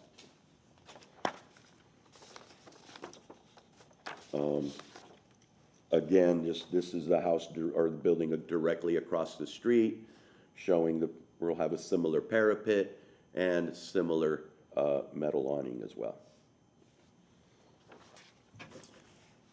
Going to, just to show you the examples of the railing, this is a manufacturer. They make both metal railings, but they make them both with horizontal and vertical picks. So that's just an example of what we're going to be using. The lighting, got an example of the lighting we'll be using as well at the back doors and on the exit doors. At the front where the porch will have recessed cans, so there won't be any lighting at the front that you'll see. This is a sample of the garage door style that we plan on using, so it'll be very similar, obviously smaller because this is a 16-foot door, but you'll see the lights at the top and the panels, how we plan to incorporate that. And lastly, we're going to have the doors we'll be using will be this Nova series, but with the clear glass single light doors as well. That pretty much concludes my presentation. Good morning, Commissioners. Ron Avila, staff with Historic Preservation. Staff's finding that this application is consistent with the Ybor City Design Guidelines. Under conditions on page 3 of your staff report, we broke it up into 3 different segments. We started with the site. He did incorporate some fencing, final solution in today's public hearing. The hardscape, he does have some internal walkways that he talked about, some stepping stones, and if additional information is required, I believe he has that information. And then the historic retaining wall, he did show some precedent directly across the street and how he is going to incorporate the pilasters into that retaining wall. Currently, that retaining wall has no footers, and that's why it's broken away. So it needs to be rebuilt. I don't believe it can be refurbished as it sits today. Moving to the primary structure, the corner setback, he did show some references in the immediate vicinity that share that corner. Some new construction has been approved. He did provide the multiple wall sections that we requested for today's public hearing. And he did incorporate some of the design elements from the prior discussion into the presentation this morning. Moving to the accessory structure, it's a very simple structure, not a lot of fenestration or penetrations. One respect was with the garage door that is close to the property line and how that engages with the public. And the final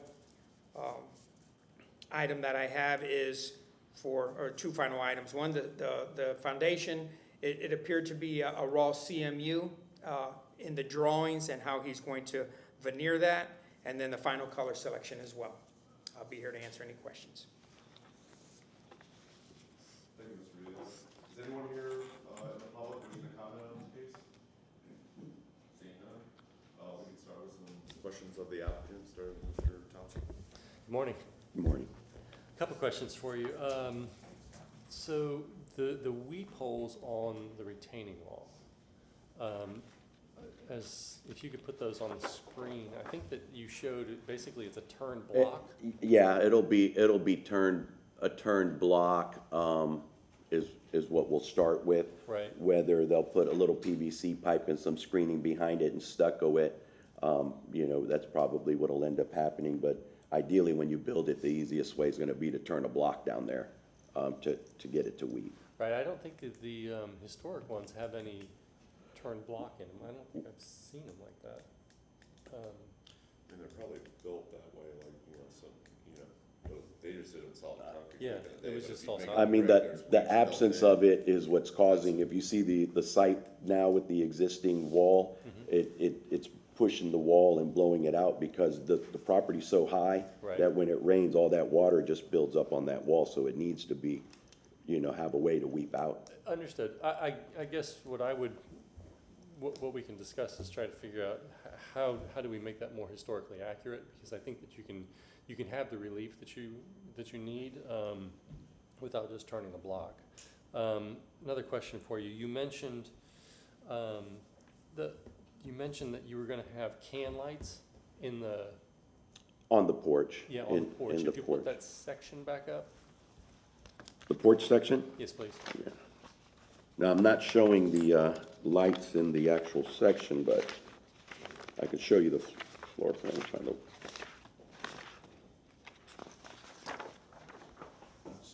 So here's the wall section with the porch. I'm just gonna go up so you can see Yeah. the construction there. I guess so. The question is, I understand if you didn't draw them in there, but they would be in the porch. They would be in the porch. I mean, I haven't gotten to the electrical plan yet, you know, but ideally, I think, I did try to show them on the, like some wall sconces and some of my elevations, but I think for the front of the house, it would look nicer just to keep it clean. Right. So and here's simple. the question: what's the soffit? Underneath here, Yeah. it'll probably be like some bead board or something, wood board. Because I don't think that's indicated in the. No, In the no, I submittal. did not show it, but it would be a bead board underneath. Okay. And I guess, so these responses actually will carry forward into the criteria for what you end up building. And the parapet section, please, what's the cap? So the parapet wall is just gonna be CMU, and the height of it is gonna vary. I used, you know, block coursing Right. when I did it, so just showing you here, so this is that, let me show you the front elevation, be a little more. Yeah, So this would be the parapet wall design. There'll be a little bit of a pier here, and then it'll just be flat, and then just go up to give it a little more of a, Is that a detail. metal coping cap that you're it proposing? it will have a metal coping cap on top, correct? And is a This- color decided for those, or? The color for the cap or Yeah. the color for the cap, I don't know yet, but we're leaning towards like the house to be like a alabaster off-white, and then all the railings and the awnings would be in a black finish. Right. So the coping could probably match that.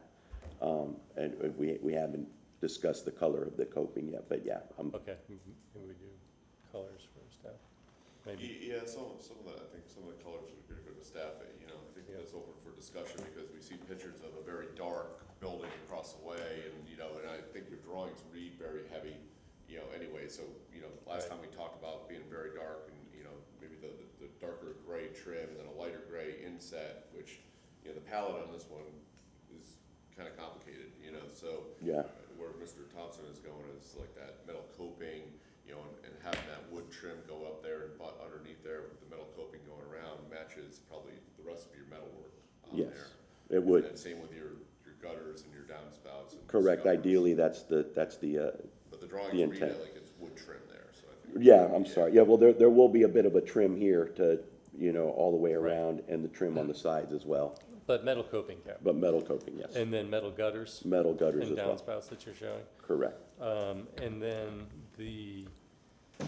one more question, the garage section, Wall section or the elevation? wall section, please.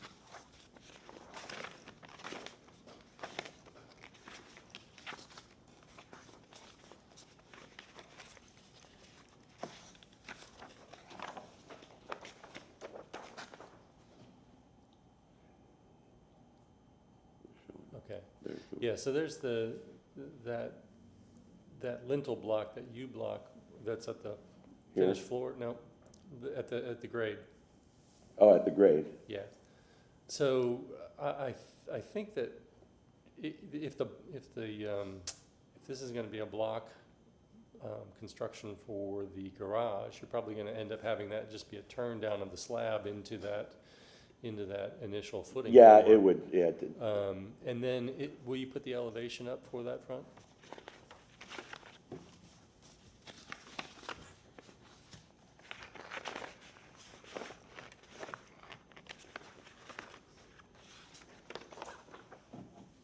here's the front elevation of the garage.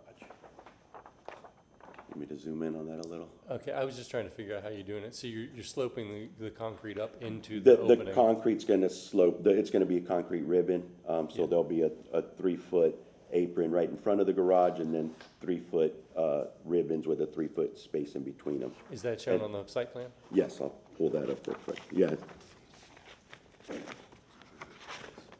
Pretty big drawings. Yeah, it does come up. Yeah, I was wondering about the stucco on the exposed block, but if we've. there's you not know, gonna be much, It's I not think, much. exposed, but the little bit that will be exposed will be stucco, and around the porch as well in the front of the house, so that's what it's gonna match.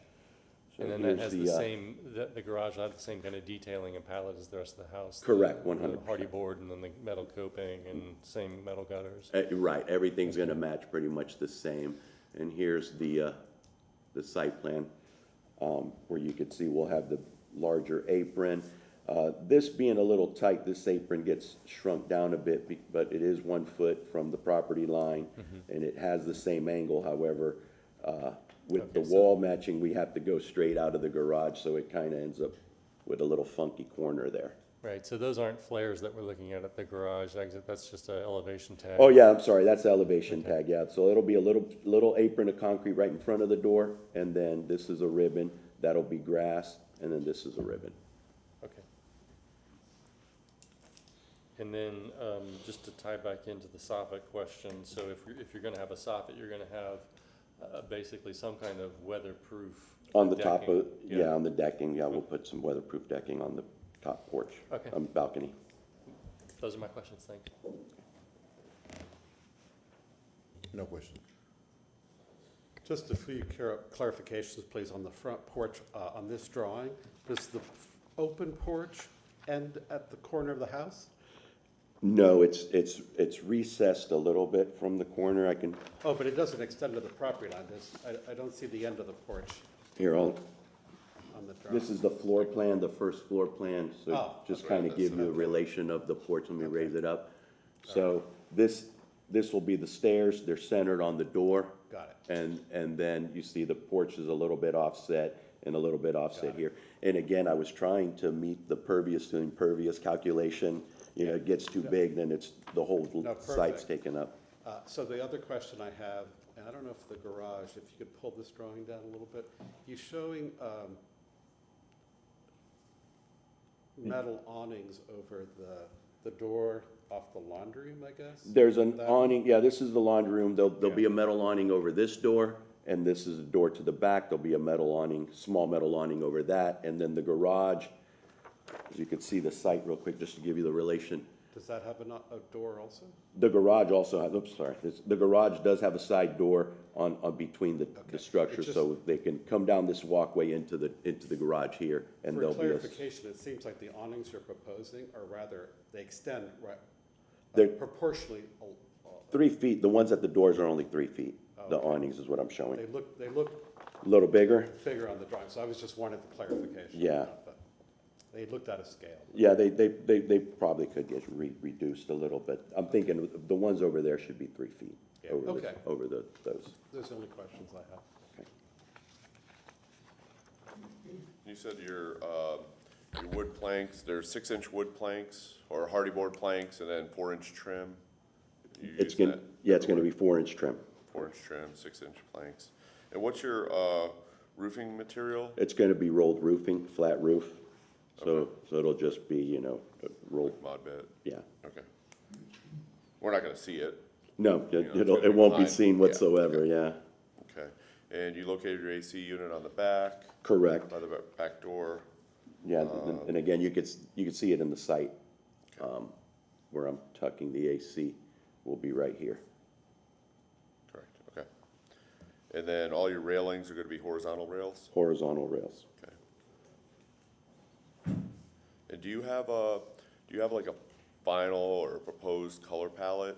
Like, did you work up like a rendering or a kind of, No, not yet, but again, like I said, we were kicking around the ideas of going with some type of a off-white or something like that, even a light gray. But the house across the street is gray and the building across is also gray. So I don't know if we want to have the whole corner all gray, you know? Yeah. That was kind of our thought. We do like the color, but if you look at that corner, it's gray, and one big gray, it's gonna be a little much. So we're Yeah, thinking of a off-white maybe. yeah, like I with was saying black. before, the drawings read very heavy, so, you know, you kind of picture that dark gray, and I'm not sure that's the best color for this. I think a lighter Right. color and be able to trim it out and have some. We're going you with know, a lighter with and the maybe a dark black bronze. trim Yeah, and stuff okay. like that. That's all I have for questions right now. Do you have any other questions? Okay. We'll ask some questions here. You have a few minutes if you want to summarize any comments, and then we'll close the public hearing. No, thank you. I don't have anything else to say. Okay, we can discuss the case amongst ourselves. Mr. Jones? Sure, I think it's a really interesting proposal. It's sort of a hybrid of residential and a little bit of commercial, but appropriate for a corner. I just have a few comments, and perhaps it came up at other hearing, because it seems to me like the whole entire porch could really be metal in this case.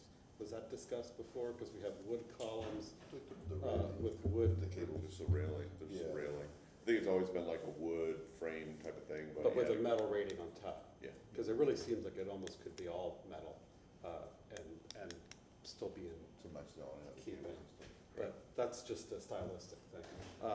In terms of the railing, I would recommend the vertical elements on the Third Avenue side correspond with the columns below. It'd be nice if, as it turned the corner, that if there was some relationship with the columns and the vertical elements too, that would be more historical. And then I only have the other comments about the, how much the awnings on the side extend with a little bit of proportion. And then the front doors that you're proposing, right next to the ones that you're proposing, there was another one that seemed to have a kind of a higher apron.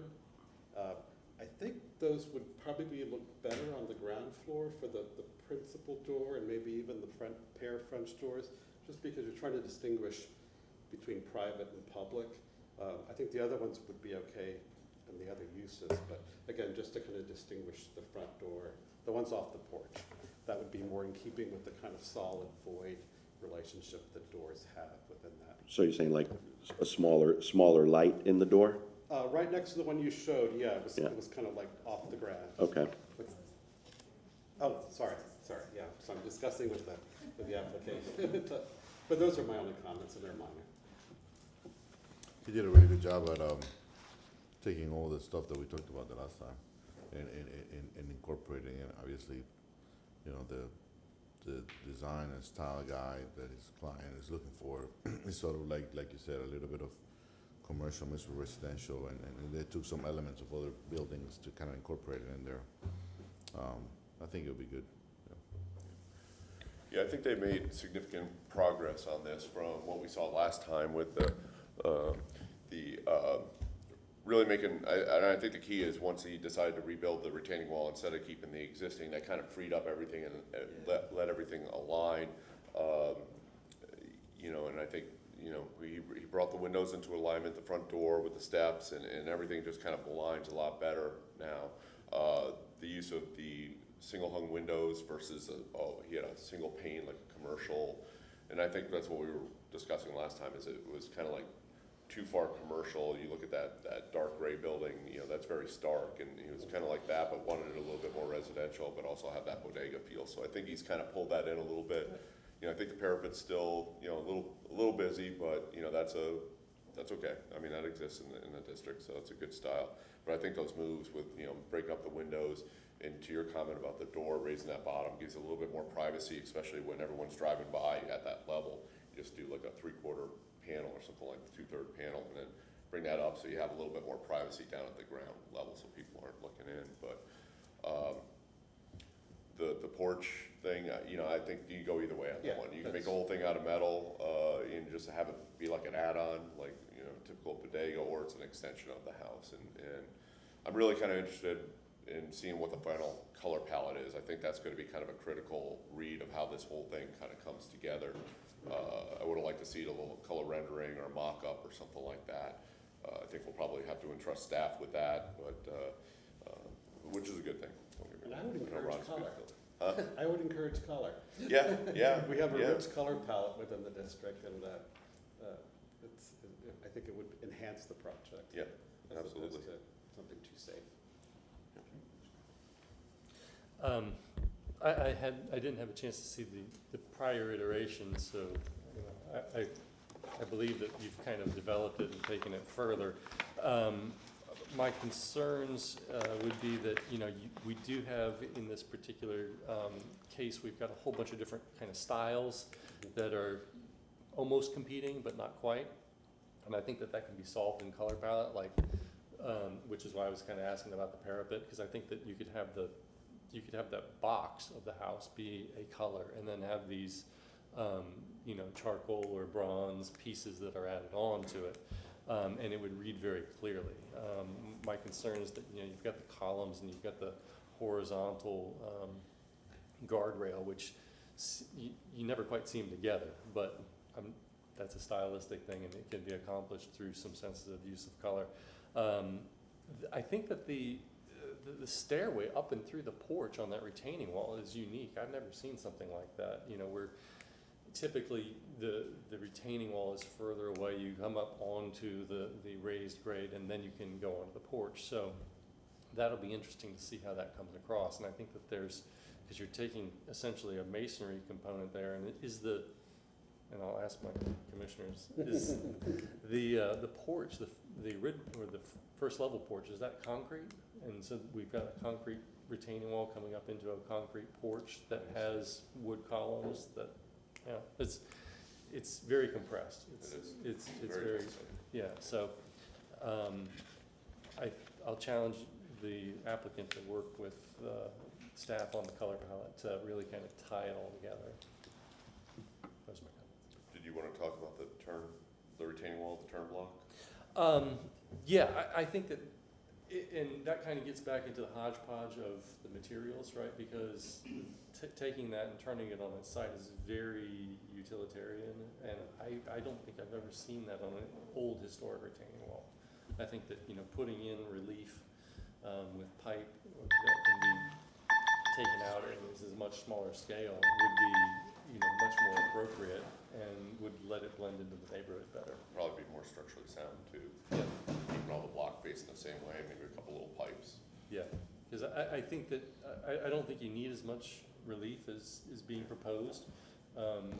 Just getting the water out will help, and it being re-engineered and with an actual footing will take into account all of those loads already. Yeah, I mean, you could probably get enough just with weeps in the border grout lines. Yeah, You can do like a vertical block in there, Yeah. just hide them and just keep it a solid base. yeah, as solid as possible would be better. Yeah, I think the applicant has made significant progress. It's hard to visualize all the elements coming together. I think we as architects kind of look at it a certain way and know what we see, and we want to see this come through and see your vision here. But I think there's enough, the basics are covered, and the color palette will be critical for the success of the project, and we'll have you work with staff on that one.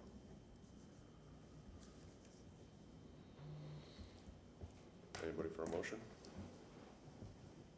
Sure. Let's do a final approval with conditions. Move to grant a certificate of appropriateness for the drawings and documents presented at this public hearing in BLC 23-121 for the property located at 1307 North 23rd Street with the following conditions: that the applicant work with staff on the final color palette for all of the proposed components, that the applicant work with staff to revise the relief at the retaining wall to be much more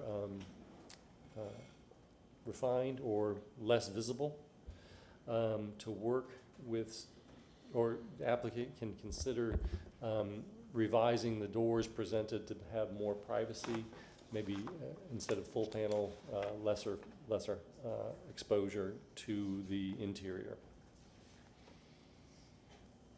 Second. Oh, hang on. Because based upon the finding of fact, the proposed project is consistent with the Ybor City Design Guidelines of the City of Tampa, because it does adhere to the Secretary of Interior standards for renovation or for a new construction in a historic district. Second. All in favor of said motion, say aye. Well, I think we may have had one more condition to complete the drawings that showed the condition of the porch soffit. Yes. Amend the motion to add that condition to have the applicant will reflect in the drawings, and the approval indicates that we have a soffit in the porch, in the exterior porch, and the applicant has indicated that it is a bead board, which will be painted with can lights in it. Acceptable for your second? So moved. Second for the third time. Everyone good? All in favor of said motion, say aye. Aye. Opposed? Motion carries. Congratulations. Thank you, guys. Good morning, Commissioners. Ron Vilo. Moving to our next agenda item, which is BLC 23-141. This is for the address of 909 East St. Clair Street. The primary structure dates back to 1900, which is a contributing structure. The underlying zoning attached to this is YC8. The request is for a certificate of appropriateness for new construction, which is an ADU. It has a living with an engaged garage with some site improvements. Moving to the photo presentation. Property in question, and looking at our 1929 Sanborn map, is on the upper quadrant, the northwest. This is just zeroing in on that block and on that parcel. It does face St. Clair. You have Nebraska to the west, and then you have the northern boundary of our district is 21st Avenue to the north. If you look at the primary structure, I just wanted to point this out, that it had a complete wraparound porch, which is very unique. A portion of it still remains, but very unique structure, high-end. And the one right next to it is a twin. This is our vicinity map. Once again, just showing the location within the historic district of Ybor City. And from above, it does face St. Clair. As I stated, you have Nebraska and then our northern boundary. There is no alley that abuts this parcel. This is looking at the primary structure. As I indicated on the Sanborn, you see the very generous wraparound porch, and a portion of it has been enclosed, but still the remnants of it's there. This is looking at the west elevation and the front. And moving around to the front elevation and the east. This is the drive aisle that they will be extending. There is a accessory structure currently there that is non-contributing and will be removed as part of this request. This is looking down the drive aisle that exists. This is the structure, primary structure. This is just looking at the location of the accessory structure that's there now, and the new accessory structure will take on this footprint similar. Once again, just the non-contributing accessory structure. And then the rear of the house. And moving to some street shots. You see the historic fabric, you see the setbacks that are established, the granite curbing, the parkway, and then the sidewalks. And this is looking back to the west on St. Clair. The agent has not been sworn in. He will need to be sworn in as he proceeds with his presentation. Is there anyone else who hasn't been sworn in? Do you solemnly swear or affirm that the testimony you'll be providing today is the truth, the whole truth, and nothing but the truth? I do.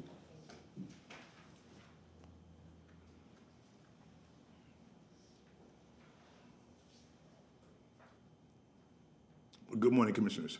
My name is Arthur Jones, and I am the authorized agent and father of the owner. My intention is to use the same footprint as we have now for the extended ADU. It will consist of a garage apartment. It will basically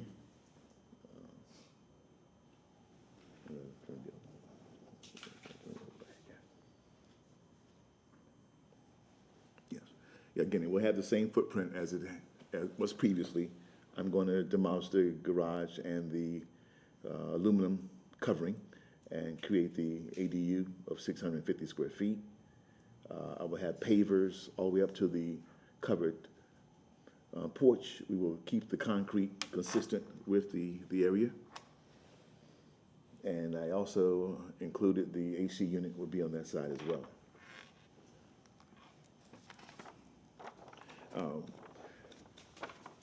I would like to say that I agree with all the conditions that the Preservation Committee, Historical Preservation has cited. I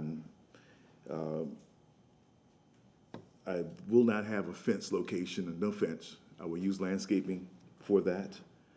The hardscape examples would be basically just clay pavers to maintain the imperative areas, to increase the imperability of the areas. Also, the railings that is requested will be vinyl with the metal bolsters on the porch area. And this also shows the stairs as well. Also, I apologize for not having the updated site plan. Didn't have enough time frame for my plan, for my design team to redo the area, redo the plans.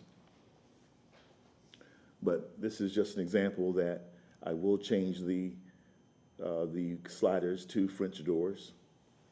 I was also will increase the height to 15 feet to match the existing or the primary structure. I will also be using a metal or steel roof. Also will include a gable vent in the front and rear as requested. I'll also be using Hardy plank by James Hardy for the outside siding, exterior siding. And the only waiver that I'm asking for is for me to use the vinyl awning windows, which will be able to, they actually open outward, which will allow me to increase my ventilation and also have the windows open during the wet weather because the sash will block the rain. And this is specifically designed for the Florida market. What else we hear? Also like to didn't mention that the stem wall would also be stuccoed as well. Let's see. This is an example of the French doors we're using. They're Genwells. This is also an example of the galvanized steel that would be used for the roof. And it's also a 26 gauge. And for the soffits would also be vinyl. And this is also an example of the exterior lighting. And I think that does it.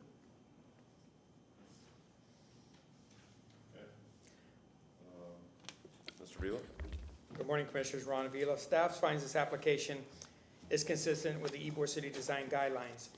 In working with Mr. Jones, his earlier iteration that you saw here, and then he kind of doctored up, he had some challenges getting with his design team here, and I thought it was important for him to come forward and get some guidance from the board as he moves forward. The ADU that he presented this morning, there is a building caveat that it has to be elevated from grade, so you see the kind of disconnect from the automobile storage to where their living is at.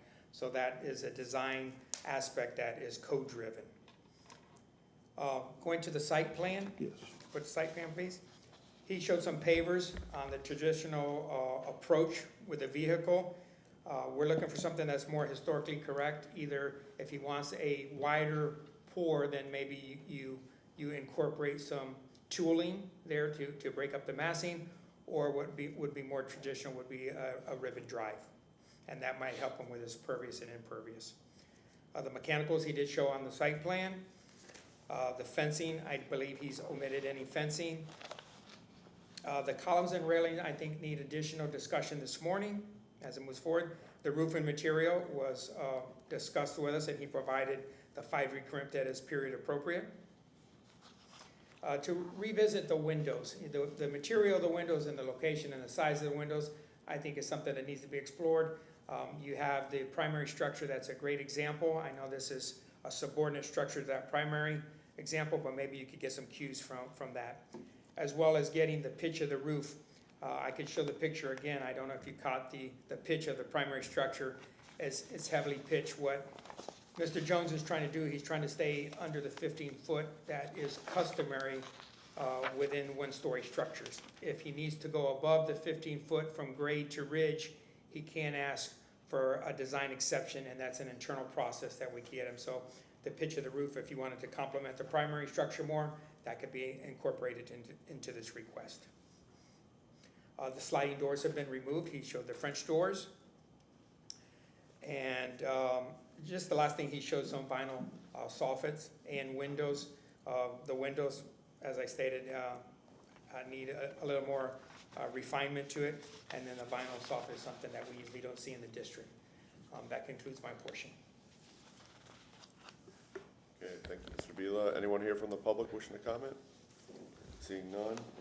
We can ask some questions of you, starting with Mr. Gillette.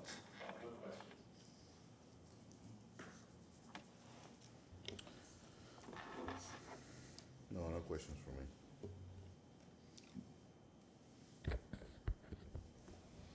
I have questions. Thought I escaped it. The roof and the soffit materials, a lot of these things that you're proposing, are these consistent with the primary structure? Are these is this the soffit that's on the existing house? It is not. I do want to complement the existing structure as much as possible, but I also want to integrate some modern materials that would be more beneficial or more energy efficient. It is in the rear of the home. I don't think that would offset the integrity of the property, especially, and there's only 4 windows in the whole AUD. Is the roof the same, or is it you've proposed a 5B crimp? What's the roof of the primary structure? It seems to be the same to me. Okay. Yes. I'm trying to mimic metal this. roof? It is a metal roof, yes. And then can you, I'm not, is this the first time he's presented? Yes. Okay. Okay, so I don't feel so bad. I feel like I'm playing catch up with you here, but can you show the elevation that you provided earlier? Sure.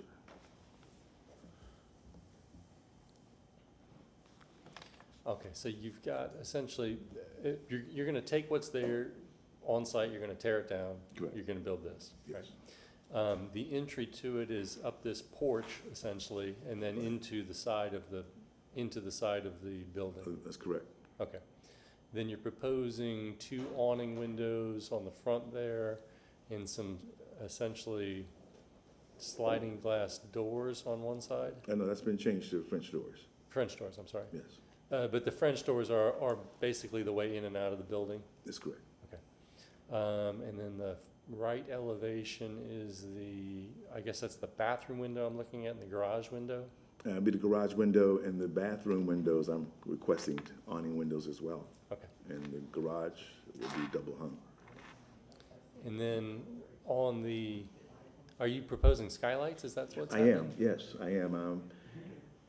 Trying to create as much light as possible. I'm in the rear. Right.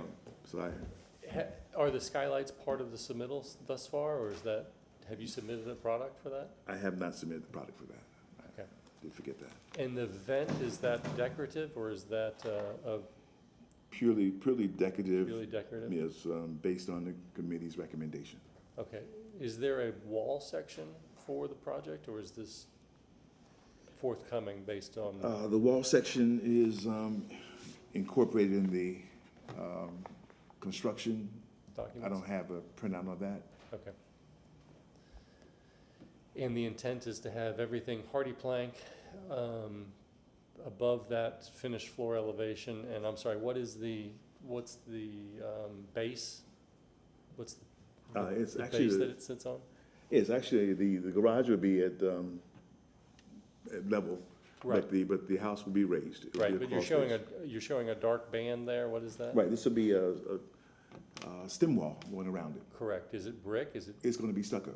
stucco? Yeah, Okay, so stucco and then a big trim board and then the hardy board going up? correct. Okay. Okay, I understand. Those are my questions. Great. Thanks. Thank you. So, it seems to me this was like it's kind of like a ADU or a vinyl pre-manufactured building that you started off with here. Actually, I started out with something very modern. I had a slant roof with integrating outside-inside space, and I really Where's like that that one? design. Yeah. But it's not suitable for the neighborhood, I was told. Oh, So we we can make that decision. we can make that decision. well, Mr. Villa made that decision for me then. All right, fair enough. Yeah, I think I see what you're trying to do here, and ADUs are great. I think you've got some design issues here with the garage having to be at level and then raising the living area up above. You know, it kind of looks like it was a pre-manufactured, you know, type of solution that we're kind of reeling back in to get it a little bit more consistent with the district. But I think that certain things, you know, with your floor level, a stucco band there, getting, you know, using, you know, the hardy plank instead of the vinyl, which we know we can't use vinyl here. Right. And a couple things with your windows, like the two windows being at different heights, it's easy enough that that window in the garage can be raised up so they're both at the same height. I don't think that would be an issue for you there. And I guess that the whole right side, if you look at the plan, that's just an open porch right there, right? Yes, it's an open porch. Okay. And steps leading into there. I Right. guess, and then you said that the, You can see the interior design somewhat here on this one. and you said that the handrails are vinyl, the stairs or the casings are, Yeah, the casings are vinyl, but the, you have the black metal balusters as Okay. well. I'd be a little concerned about the durability of that on a stair. They seem to, over time, they kind of get wobbly. You may want to consider just keeping it all wood or something, you know, a little simpler there. Okay, I was hoping to stay, Yeah, so melting. hoping to stay modern and maintenance-free. Wood Yeah. just doesn't seem to hold up as well as, yeah. And I think, can you, are the windows trimmed out? Is there any like wood trim or hardy trim around the windows, or are they just kind of put into the, you're gonna, because since you're using hardy siding, you're gonna need to be able to trim those out, and I think Right. that would help out a lot. Same with the ends of the building, you know, when you turn the corner, the hardy trim comes in, then you have a trim piece and it kind of dies into that edge. Right. So I think that'll help that. I think the vents are just decorative, right? You said the concrete going back there is solid concrete? Or would you be open to doing the ribbon drives going back there? Well, I was hoping we can use the existing concrete that's already there. It's already there? Yes. Okay. If you don't Yeah, I have, will- I heard impervious issues. That was the reason for the pavers and not to bring that concrete all the way back to the garage. To use pavers to, And what we're looking at here, what's, like, the elevation there, what's the height of that building right now? I know you want to go up to 15 feet, right, but, it was 12, 10 inches, almost okay, 13. so another 2 feet of pitch Yes, in there, okay? which I'm totally agreeable with. Yeah, I was just I trying think to that'll stay help. within the guidelines.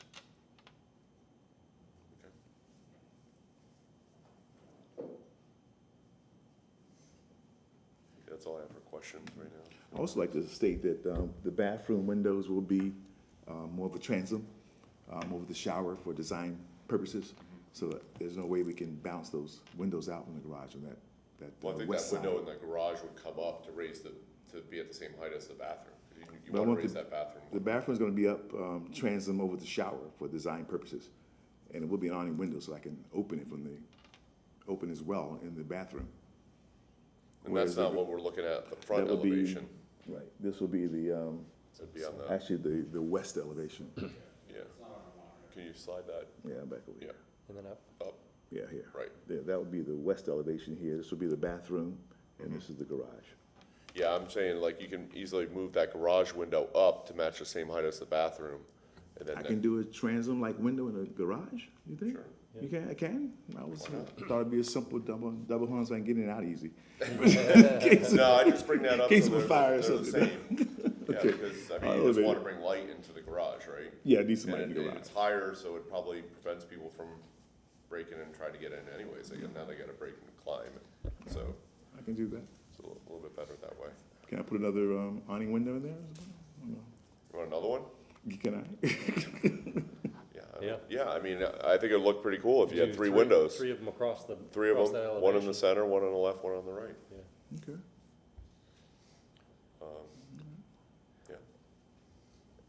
Yeah. Is there a, sorry, one more. On the porch, is there a soffit there? What's the underside of that look like? Inside that. The reason why I was ask is- hoping to leave it open, Yeah. Open to, to the actual truss. so we're Can gonna do have that? trusses up there. Yeah. Full trusses across? full truss across. Yeah. I was hoping to leave it open in that area and also the garage, and Um, just sheet rock the interior. Okay. Yeah, I think that, you know, for the front elevation, that piece that comes across, maybe there's a portion of it that closes off that trussage. Yeah, across the front, because that connection there across the front is very tenuous. But those are my questions. Yeah, and I mean, I think that does a couple things too, because I think we have an issue, we're probably gonna have an issue with the vinyl, soffit panels. Right. And if you have exposed, 2x12s or the wood trusses there, then you don't need any soffit panels and leave it all exposed rafter tails. And then that kinda helps with the design intent, it probably matches your primary house True, that's true. a little bit more too, so I'd say get rid of the vinyl, let's try to avoid any vinyl if we can, and just keep that wood there, and, you want that exposed in the garage and on the porch, and I think that'll work well. Like that. And you're showing a little overhang on the front and the back, so that's good, probably a foot or two, 18 inches, so I think that's a healthy overhang as well. Any gutters and downspouts? No, I will add gutters and downspouts as well. You will? I will, And the proposed materiality is metal? metal, Any shapes in mind, standard or? standard. Okay, does the existing house have gutters and They downspouts? do have the old round ones. I Oh, don't okay. know what you call those. I can't get them anymore. Yeah, They're those are available. fancy. Yes. Okay, Yeah, I think as long as the gutters and downspouts match the metal roofing, we're in good shape there. yeah, it'll, just have the challenge of, how do you pull the gutters and downspouts on that proposed left elevation? It's all columns essentially. So you'll be tying the downspout onto a column, which has implications. And then on the back right side, you've got a very wide awning window with very little return there on that wall for the downspout. Okay. Yeah, so if in design, when you wanna think about that in design, you don't wanna wait till you get out to the field and try to put downspouts there, but I think two Yes. downspouts Yeah. on the far corners would probably be sufficient. Yeah. Okay, we asked you some questions, we're gonna, close this, you have a few minutes if you wanna summarize any comments or make any additional comments, and we're gonna close the public hearing and move forward. I think we've covered it well. My intent is to build a modern structure that emulates the primary structure to achieve maintain the historical integrity, but also to incorporate modern materials as well as design. Okay, we're gonna go ahead and close the public hearing, some discussion among the commissioners, start with Mr. Thompson. Yeah, will you leave that up there? I'm sorry? Oh, excuse me. And then the elevations more? Okay, yeah. I think that the project is, very small, obviously as an ADU, so the more simplified it can become, I think the stronger it gets. I think that the windows all over the place are an issue. I think that if they're all kind of the awning window, all the same proportion, it gets better. There's probably the need for some lighting fixtures, which we haven't talked about. Maybe there's a garage fixture that's in there that needs to be, part of what kind of makes the project come together, because I think that there's a bunch of pieces and parts that are out of sorts. I think that front elevation, the front elevation, that the porch should have a piece of the hardy that goes over to close all, if we're gonna have exposed trusses there, maybe with a rafter tail, that you'd close off that end so you're not seeing into it. I mean, when you're on the porch, you can see it and spray it out and it'd be fine. But just to balance it out by, dropping that closure piece there, because the whole back of the porch is solid. That proposed rear elevation, you can see is completely solid. And that could be, that's probably due to proximity to the property line. Yeah, And I think the alignment of the windows, both vertically as well as trying to keep them all in the same datum, or that is the same thing, would be helpful. Yeah, those are my comments. Yeah, I think this is what we want. We want density. We want everybody that has a space to build one. I think to your point about simplicity, because it is a little small. The more you can maximize that space, I think it'll be good. I don't know how much adding that third window is gonna do, but you know, if you need to have at least a couple so you can bring some natural light into that, because otherwise it's gonna feel like you're living in a garage. Unfortunately, I can't support the project as presented. Appreciate the constraints provided by the site, garage, vehicular access, the fact that the ADU has to be raised to comply to contemporary code. But what we're seeing really looks like more like a ranch house. I see very little relationship to the forms, the scale of the primary structure. I think if you broke down the massing, like if the center part of the project had a higher roof with appropriate pitch, and maybe the garage was an attachment to that, then you start to break down the scale, which is more the forms we see in the historic district. And even though it's in the back of the property, it's still important to have some kind of dialogue, some kind of relationship with the home and the accessory structure. So that said, I mean, I think this footprint is probably salvageable, but when you mentioned that you initially wanted something more modern, we didn't see what you had proposed, but in a way, I don't know if you've considered a flat roof, but I could see this sort of just a, much simpler structure that's just has, no pitch. It's a flat roof structure that's kind of detailed in even very modern utilitarian, almost like a shed, a glorified shed at the back of the property that would solve some of the massing issues, and it would solve some of the issues with the proportions of the windows that are being proposed, because you'd have a little bit more leeway. It's an accessory structure, it might have been something else. But as presented, I think it's just, it's not presenting a cohesive design solution to an accessory structure within the historic district. Yeah, I would concur that, I think the applicant has made some changes here and it's better, but there, I still have an issue with the, the stem wall and how high that is. That needs to be lowered, bring that trim all the way down so it looks more like a traditional home, like the primary home.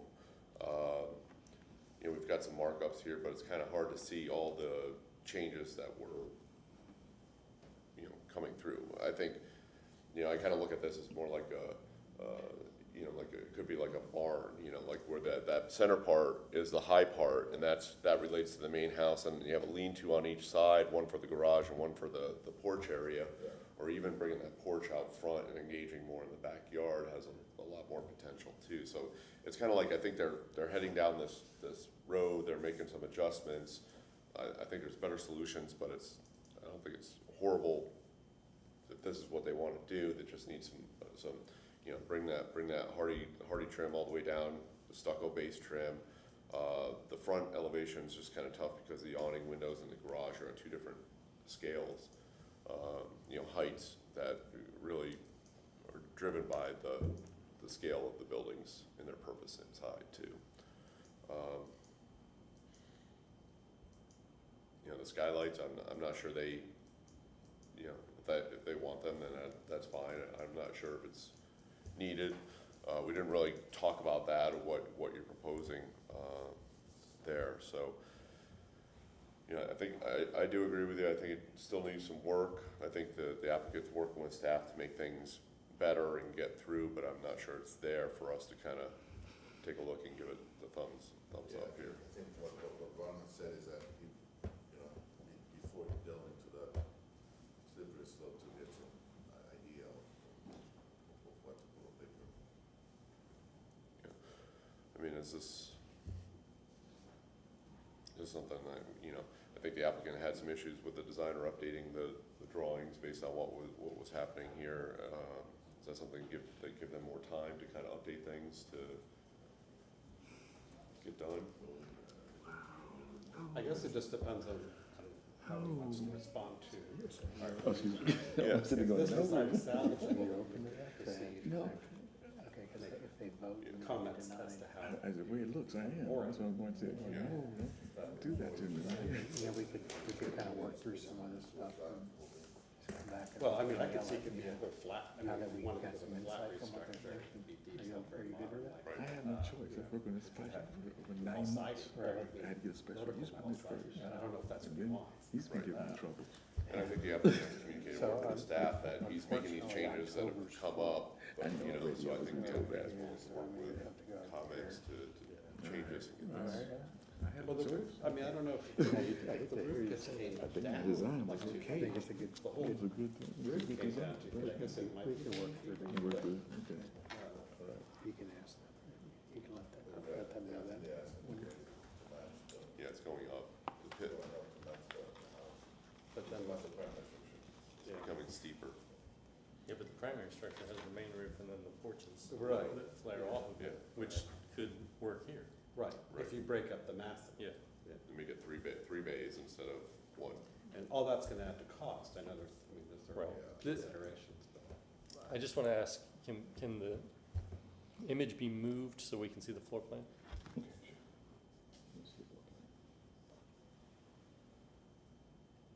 I just wanted to see if there was any room to kind of detach, not detach the garage, but move the plane of the garage back. So, so that we start to break the volume. Because, Like put in the bedroom on the garage portion and then no, everything else the garage is pretty tight. I was just thinking if the face of the garage moved off the face of the house, you would have that massing problem would get solved a little bit. You could just treat the garage and the unit as a pitched structure, and then the porch could be a lean-to, Yeah. and that would reduce the It's kinda like- scale and it's maybe kinda- help the Yeah. proportions. It's kind of like take this and slide that over, and then you close off the back, right? Take this and slide it there, it gives that. I'm not saying. Mr. Fernandez? Good morning, Commissioners. In discussion with the applicant, he's heard your concerns and suggestions, and I think he would like to continue to develop the design and bring it back at the November 28th public hearing. Is that correct? That's correct. Great. Well, we need to motion to continue. Can I ask a question? Is the applicants heard our discussion and they're pretty clear on some changes and? I'm really not clear on your changes. But we'll work through them, I'm sure. But we have to keep in mind that, I have a very small space there. Yes, And understand. I have to stay within guidelines with the space in the front, to the primary of the house. I have to be, 15 feet from the primary of the house? I'm not quite sure the exact numbers. So I can't put a front porch. That's why the porch is side. Everything's kind of sideways. Right. So that's essentially like a hardship on the size, so. Well, he has a footprint that he has to work within, really, to kind of, and I don't think our, no, we're kind of talking, We're just, Yeah. okay, so motion to reopen the public hearing? Okay. Second. Okay, all in favor of said motion? Aye. So I think he's stuck within his footprint here, but I think, our issue is more with the elevation, Right. of how this appears. So I think there's certain things that you could do to kind of break down the spaces and make it look more consistent with your house or other structures within the district. I think that you're kind of locked into the plan, and I think the plan is generally okay. I think it works, just how it appears. The elevations just kind of look a little, squatty and not developed, and, I think that some thought needs to go into window placements and where the different openings are, and bring down that siding to the base course, closer to the ground, things like that to make it more compatible with your house and other houses within the district. Yeah, you have three distinct things that are happening all under one roof structure, Yeah, right? yeah. You've got a porch, which typically has a different type of roof. You've got a house. And then you've got a garage, which is typically a different structure in these types of places. And by trying to put them all under one roof and having the finished floor challenges fight each other under the same roof, it becomes something that's very, although it's one mass, doesn't relate to the massing that's in the neighborhood. So I think that, you know, you've got the opportunity to consider different roof lines for the porch, potentially different massing for the house itself. I mean, you've heard conversation here that, you know, maybe it is, we understand it's a very small project, but, you know, by keeping the housing and the garage all as one mass and maybe having that under one roof with a lean-to for the porch, that does something completely different to the project. So you've got multiple ways to consider the mass and still achieve what you want to achieve, but doing it in a way that relates to the rest of the neighborhood and the rest of what's going on in the primary residence. Yeah, if you just look at your garage and your house, that's a nice little square right Yeah. there, right? And then it's like the porch just butts up and it's like a lean-to, and your house looks like it's kind of square with the roofing. So if it relates more to the roofing and the materials of the main house, I think you're be in good shape there. So, Well, I'll go ahead and make a motion to continue. all right, let's go ahead and close the public sorry. hearing, okay, and then we can take a motion. All right, this is a move to grant a continuance in case BLC 23-141 for the property located at 909 and a half East St. Clair Street to the November 28th public hearing at 9 a.m. To allow the applicant to consider some of the comments and issues raised at this public hearing and design review, specifically to break up the massing and create a more historically appropriate roof line, and reconsider some of the materials, sidings, and proportion of the windows to be presented. And keep my vinyl windows though, Okay, and keep my awning windows. okay, and the applicant has already acknowledged that they're willing to continue this case, so all in favor of said motion? Aye. Aye. Opposed? Motion carries. Thank you. Thank you, Thank Mr. you. Jones. Good morning, Commissioners. Ron Vila, staff with Historic Preservation. This is our last agenda item, which is BLC 23-156. It's for the address of 2604 East 11th Avenue. Currently, it's a vacant parcel with a YC4 zoning attached to it. The request is for a certificate of appropriateness for a new single-family residence with site improvements. If you would look at your monitor, please, we're starting with the 1929 Sanborn map. You see that this is a part of the local district, but this is on the eastern portion, and you see all the opportunity that was here. Property in question is in the highlighted green parcel, but there was not a lot of development in 1929 in this particular area at Hyde Park, at Ybor City. With our current vicinity map, it sits over here. So property in question is in the highlighted green. It's on the eastern portion in Ybor City. Looking from above, there's still some opportunity over here. You see some tracts of land. Directly across the street, there has been some development that's been reviewed and approved by this board, and it's vertical now. So you see the interest in this part of Ybor City. This is looking at a parcel from 11th.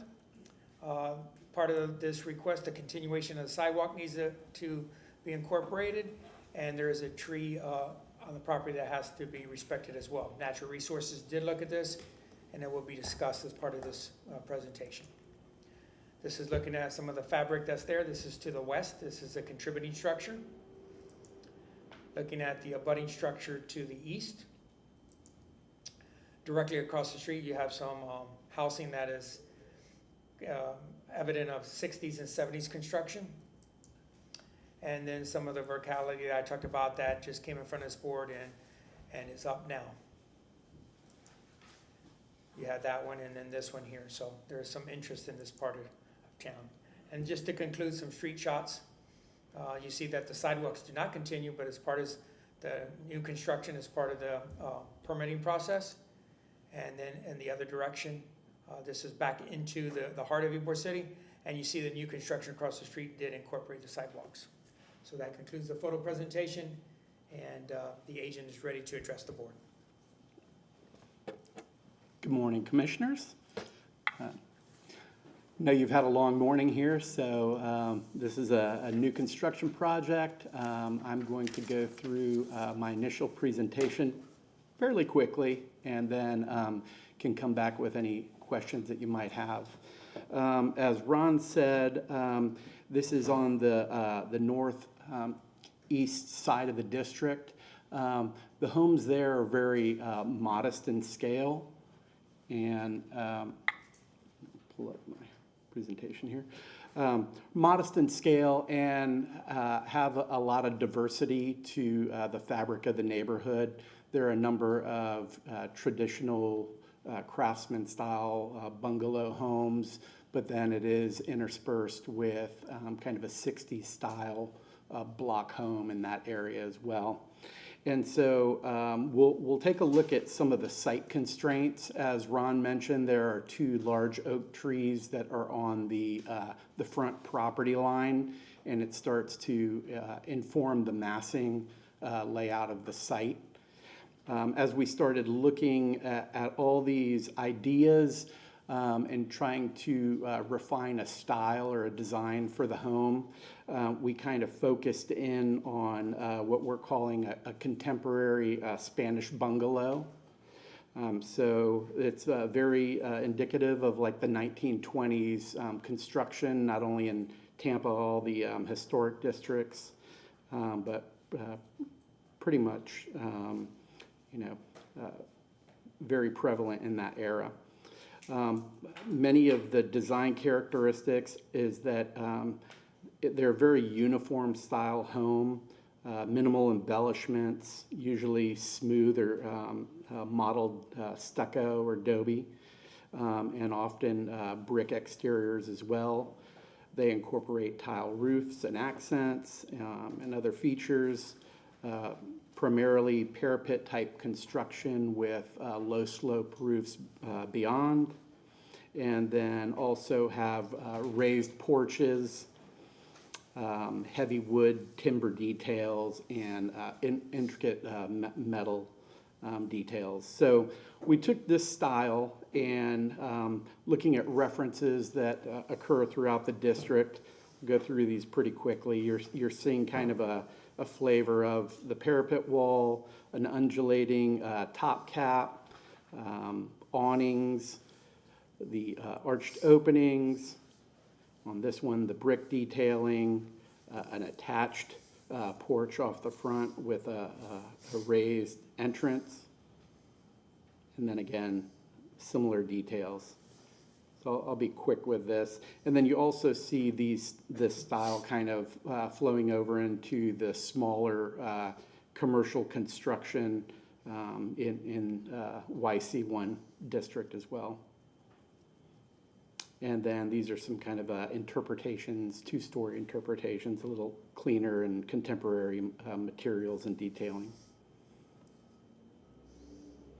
So looking at the site plan, the lot is 56 feet wide and approximately 85 feet deep. These are the 2 oaks that we're referring to, and so they really kind of take a chunk out of the front setback buildable area. And so we kind of use this as the design parameter to locate the home to the west side. And because of the offset with the circular setbacks, we push back a carport on this east side, and then kind of cascaded and stair-stepped this front facade to match the setback and these the tree requirements. Developing this site with a approximately 1,500 square foot home, and then the impervious areas for carport and porches put us right at the 50% impervious limitation that would avoid doing any kind of on-site retention. Staff reviewed and recommended, again, that we are gonna upgrade the front right-of-way and add the 5-foot sidewalk. We'll then tie into that with sidewalks coming up to the front entrance, and then utilizing the 3-foot ribbon drive coming back to the carport. There will be some site improvements. We need to rebuild part of the privacy fence along the unimproved alley to the north, and then enclose part of it and screening for the condensing units visually from the front right-of-way to the south. So kind of taking all that into consideration, I'll pan over here to the 3D model, and this will kind of give a good illustration of the level of design and detail that we're looking at. So single story, we're taking the cues of the undulating parapet roof line on the front facade, embellishing and kind of giving hierarchy to this central entry point here, utilizing some of the space from the setback off the front to have some exterior porch off the front, but yet also capturing the square footage requirements that we were looking to stick to at the 1,500 square feet. So some of the detailing that we're looking at, again, it would be a smooth or slightly modeled textured finish. It would have a stem wall raised 2 feet, and the stem wall would be kind of an exposed architectural block with struck joints, kind of setting a raised foundation or kind of plinth element to the building. And then starting to draw some of the commercial cues and some of the things you see on 7th that really give that Spanish architecture and style to the district as a whole. And so we're looking at either cast iron or a fiberglass molded column on the front, really kind of giving it that like jewel-like presence to a very simple building, giving these little architectural features. So that, along with, pan in here and get a little closer. We're looking at using a thin paver on the front porch and kind of replicating some of those hexagonal tiles that you see within the district, going with a stained beadboard ceiling on the porch, decorative kind of period-specific sconce lights on the exterior, and then all the doors and windows would be kind of a modern interpretation or spin on the single hung window and the full glass wood doors. And then another item you're seeing here, kind of taking in new technology and our new demands for Amazon showing up on a daily basis, having an oversized through wall mailbox. And then indicative of the kind of attached awnings. We're doing a contemporary spin on that with a standing seam or V-crimp metal roof and then metal fabricated brackets. And up top, probably a molded trim, polyurethane type trim, raised trim to, again, just kind of embellish this front entrance. And really the bulk of the architectural features are on this front facade. Then as you start to look at the rest of the building, again, just the real smooth, white, crisp stucco with these windows. It's basically 2 window types. There's the standard single hung window, and then some fixed windows that we're using as kind of a clear story transom for utility space, bathrooms. You're seeing the low slope roof beyond, low slope not being like 1/4 inch like a flat, but more like a 1.5 or 2 to 12. That'll allow us to do, we're showing a shingled roof in this instance. The carport is a low slope roof, 1/4 inch per foot. The transition between the carport and the main roof will have a half-round gutter with round downspouts. Just very clean, hardy board, hardy trim along that exposed fascia. Adding some mass to the columns here. These will just be block construction with the smooth stucco finish on those. And then again, you're seeing the hexagonal paver at the carport. Staff asked for the ribbon drives to be a paver as well, to kind of help mitigate the driving traffic issues over the roots of these oak trees. So we're showing kind of a cobblestone type paver for anything that's running perpendicular to the main sidewalk. We've incorporated the connection to the right-of-way asphalt with an apron and, as mentioned previously, the 5-foot sidewalk.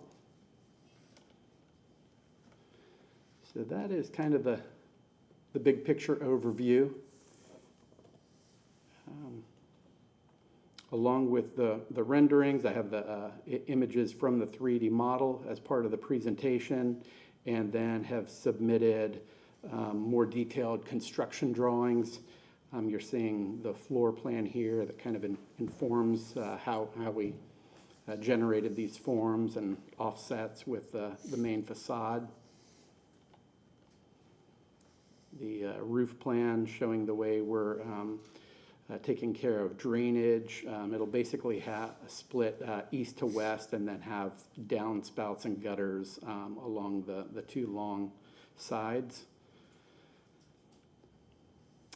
These are the construction drawings of the exterior elevations, all on one sheet, and then some blow-ups of the north and south and east and west.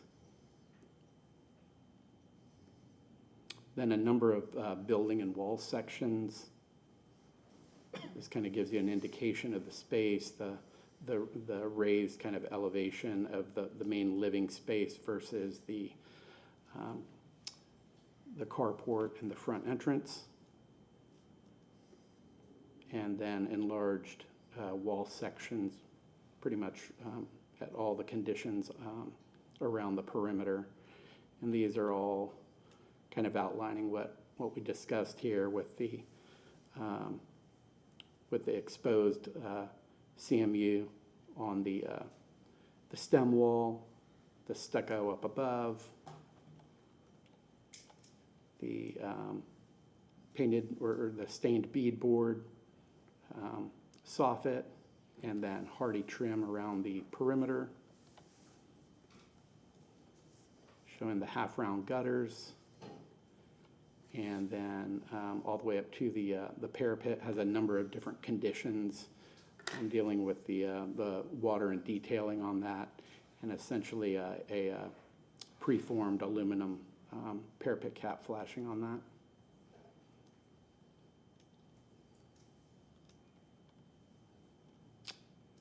So then down to the details, more construction details. So that's kind of an overview. Take a look at some of the material palette.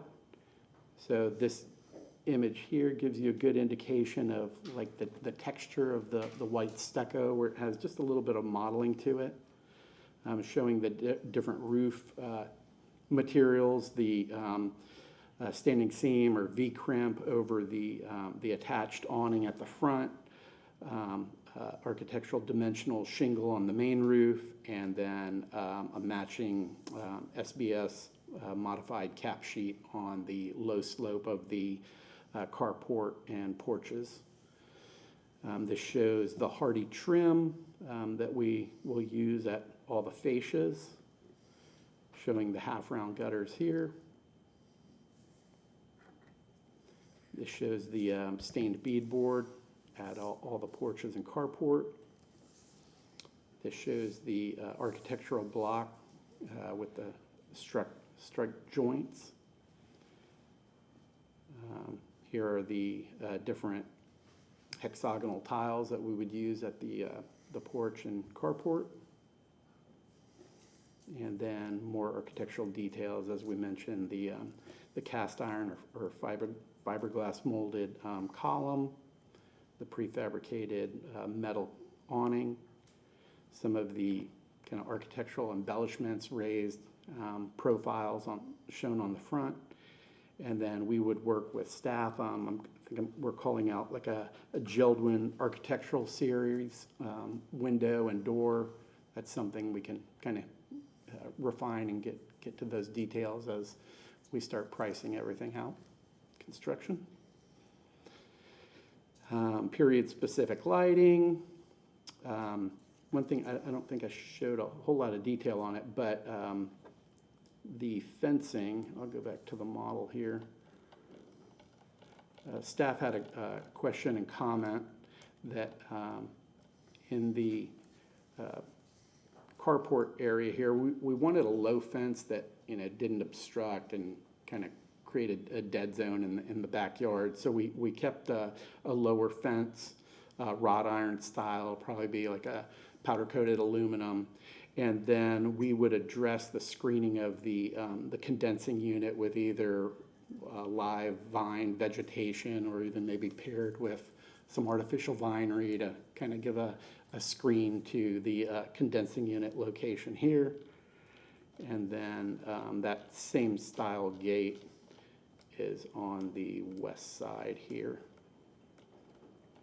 There is an existing wood privacy fence on the neighboring property, so we would work with the owner, see if any upgrades or any kind of details on that privacy fence need to be addressed.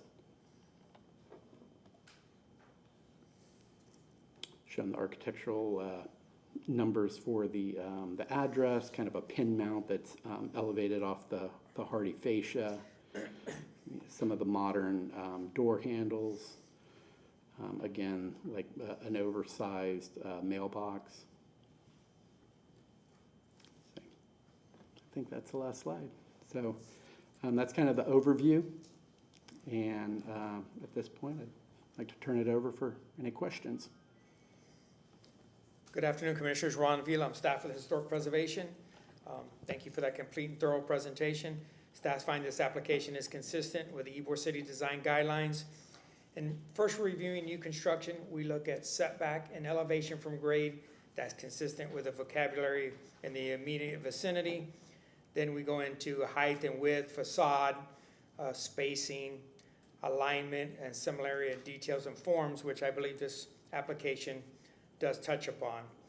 Under conditions, in reviewing this application and preparing them to come forward, the pedestrian circulation traditionally is concrete, scored concrete, so the sidewalk and the walkway on the property should be concrete to be historically correct. And then there has to be some modification for the tree and the success of the tree in future years. The pavers on a sand base is what Natural Resources has directed us would be appropriate. The screening of the mechanicals were illustrated today. The height and location of the fences were shown. We asked for additional details on the columns and the foundation, and that were expressed this morning. There usually is some kind of delineation trim or board from the foundation to the body of the building. He's going from a rusticated stone, if you will, to the stucco siding, and how do those marry together? So you could talk about that as it moves forward. The final stucco pattern, usually we meet with the professionals on site. They usually give us 3 or 4 different selections, and we detail that, together. And then the last item is the roof material he talked about on the primary house, maybe a 1.5 to a 2 slope. If that's the case, to meet code, anything 212 or greater has to be a shingle. If it's less than that, it would have to be some kind of road roof or something we could get into as he defines exactly what that is. But I wanted to call it out today. That concludes my portion. I'll be here to answer any questions. Thank you, Mr. Vila. Anyone here from the public wishing to comment? Seeing none, we'll start with some questions of the applicant with start. Okay. Who's ready? Very, very comprehensive presentation. I appreciate the design direction of it. It's interesting. And we have this sort of hybrid, which I appreciate. One question though, because you started the presentation saying that initially you looked more like a Mediterranean revival mission style, but then you choose to sort of do the rusticated base. It's not wrong, but I'm just wondering, is that a stylistic preference in this case? Because really, you could have the stucco go all the way down, and it would be historically appropriate as well. Sure. So that's just a design question, which then leads to a few other questions. Yeah, but that's really the only thing that I have a question about. You know, we definitely considered stuccoing all the way down. I think part of it is like the 4-inch requirement to leave the stucco up off of grade for water intrusion, moisture. So inevitably you have some type of transition there at grade that needs to be dealt with. So in this scheme, we just said let's take it up to the floor level and kind of embellish or enhance that. So we discussed doing like a thin brick veneer over it, couple different options, and ultimately with staff we came to an architectural block that would just be exposed. So, but again, we'd be open to different thoughts on that if there was a specific opinion. Thank you. Right next to the door under the light, what is that? Is that like a? Oh, okay. Yeah, this is the Mailbox. the enhanced Amazon delivery vessel. So it's a through wall unit. Larger packages can actually be placed through, and they end up inside the house, secured versus sitting out on the porch. Yeah, no other questions. Let's see. A couple questions for you. One about symmetry and one about not symmetry. Will you put it on this elevation, but more orthogonal? Yeah. So here on the left side, you've got, I think that's a bedroom, and so you've got like the pieces and parts that are over here, the 2 windows with the covering, and then they're offset from the wall sconces or the wall pieces, as well as the accents that you have above there. I didn't see any reason in the plan why that couldn't be balanced and just symmetrical, and then have that play off of the columns here into the entry. Sometimes you see those not symmetrical or not equidistant like that, where the one in the middle would come closer to the stair and be, paired around that stair, so you have a little threshold there, and then you get the larger porch. And I think that a little bit more symmetry and a little less symmetry there is much more historically accurate, and I think it would be, it'll tighten that up a little bit. Question to you on the head height of the windows. You've got the nice big ones there, and then you've got the smaller utilitarian ones that you described. They seem to be in 2 different elevations. Yes, they are. So we tried to keep, we'd like to do 8-foot doors throughout. So we have an 8-foot door and then have the head height of all the windows at 8. That would definitely be something we would consider with these kind of transom or clear story windows. They were held down just a little bit. Right. Follow up to that. It looks like there's a datum line there at the 8 foot, or maybe that's 8.4, depending on what that is, if your doors are 8, right?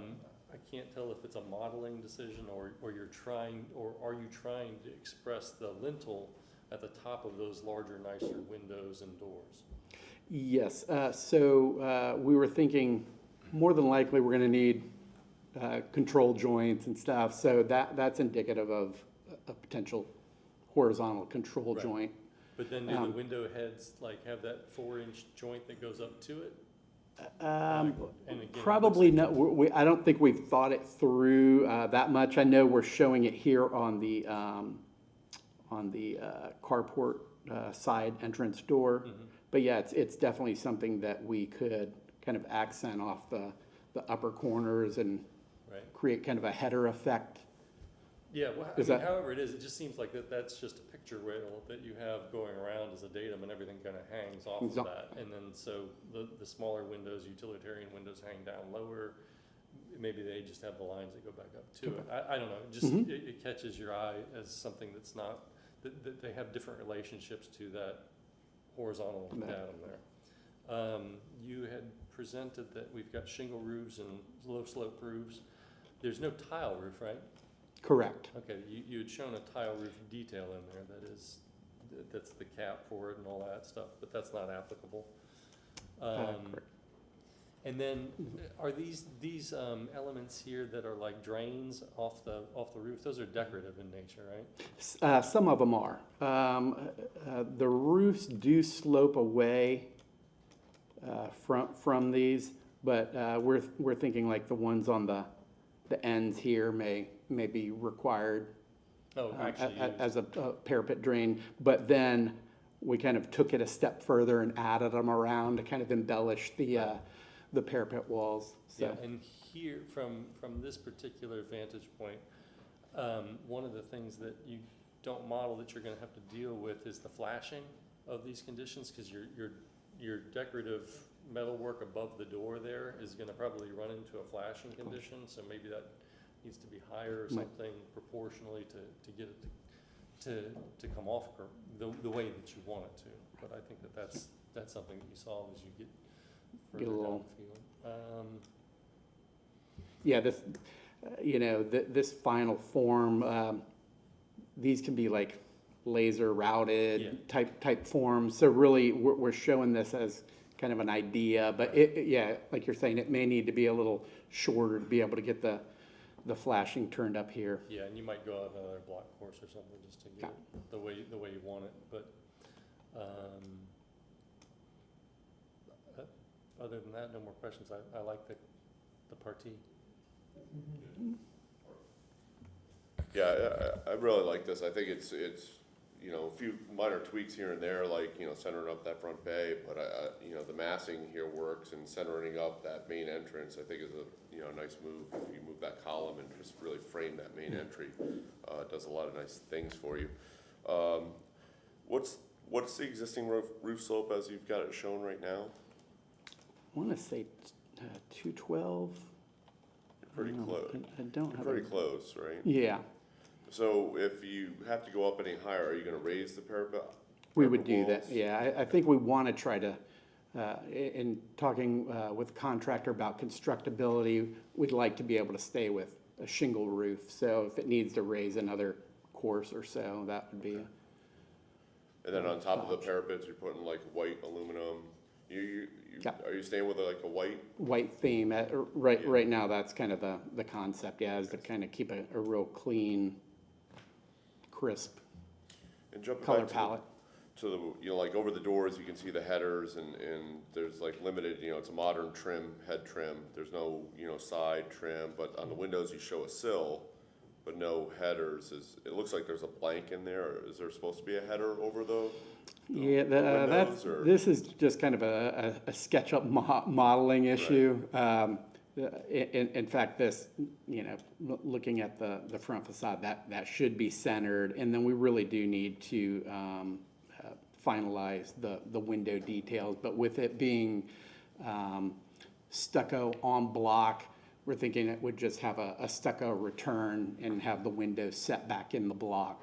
Okay. So, Yeah, that was my next And then- question, like, how far back are you gonna make sure that we set the windows back to Back. not flush, you know? Yeah, does it yeah, really have that absolutely. depth?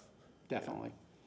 So the sill, we've utilized kind of a real thin profile, cast concrete sill before that has a very clean, modern look and would fit with, this kind of overall design aesthetic very Yeah, well.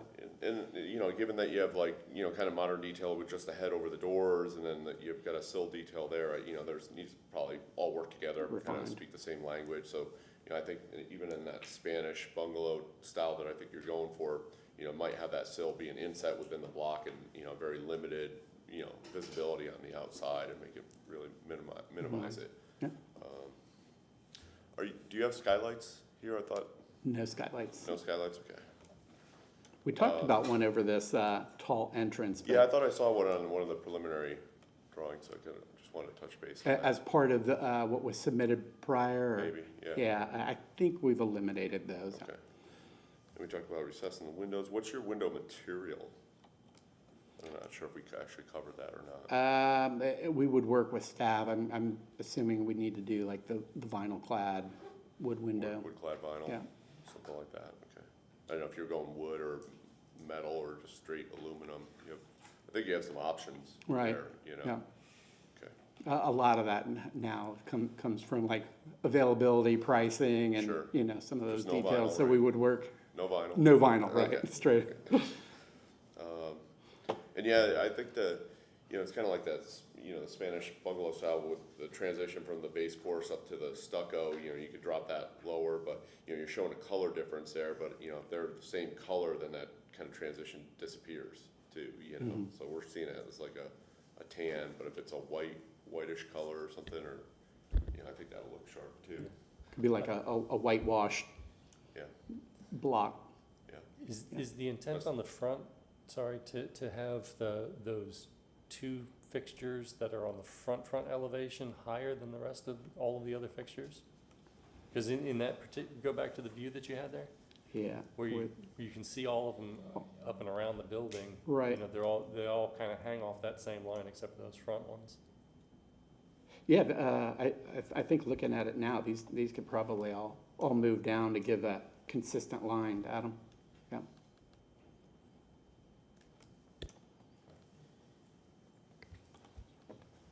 Richard, you done, or? I think so, yeah. Just one more question. I appreciate the modern mailbox, but I see you have the numbers on the top of the porch, which is great.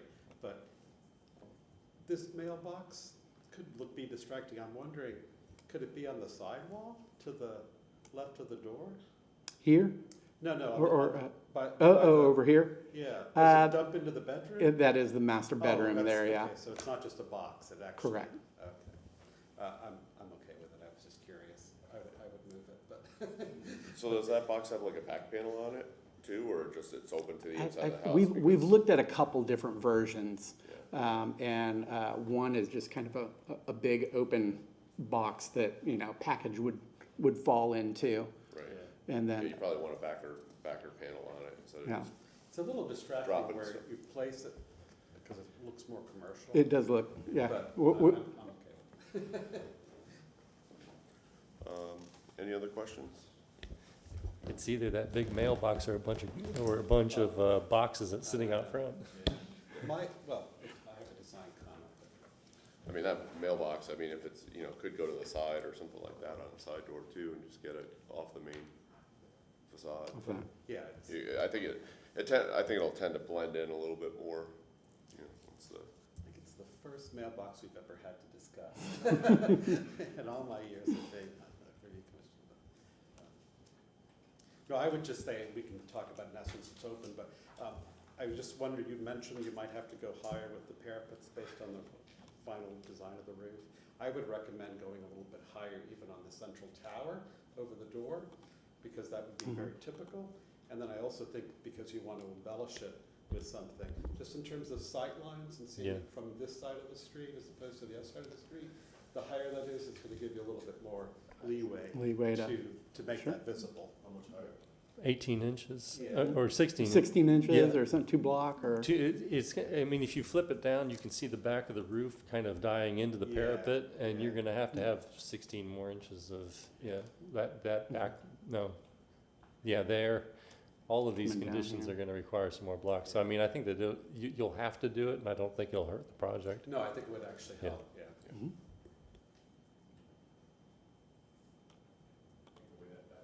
The way that back ridge line there dies Yeah, into that one will parapet. definitely need to Yeah, go up at least 8. yeah, because it's going into your coping cap Coping there, so cap. that you need at least 8 there. Yeah. 16 It's kinda would be tight. better. It's tight with that. Yeah. You know, if that's shown at 2 and 12, but then if it's not, then, you look at that. Okay, any other questions for the applicant? Okay, you're allowed a few minutes to summarize your project or address any of the questions that we had of you. No, I think the comments that commissioners have gave is great design and also technical aspects that need to be worked out. We've taken the construction drawings pretty far to be able to develop the wall sections, but it'll be an ongoing process working out these details. So we appreciate the input. Thank you. Okay, we're gonna go ahead and close the public hearing. We can have some discussion. Mr. Thompson? No, Mr. Jalopes. No, I think based on the discussion we've had, the project really does meet all the criteria, and in a new, very sophisticated way. I'm looking forward to seeing it completed. Yeah, I was curious to see the Spanish style, but it looks great. Yeah, I'd like to say, I think this project, is really a nice, refreshing, home and style for that area. I like what you did design-wise to incorporate these elements, and it's a very welcoming home. A few minor things to tweak, like, just little alignment things, but, working through some of the details there. But I like the vision for this, and I think it's a nice-looking home, and, I think it'll be a nice compliment to the area, to the neighborhood. Yeah, agreed. There's a lot of bang for the buck out of this one, so thanks for the presentation. Thank you.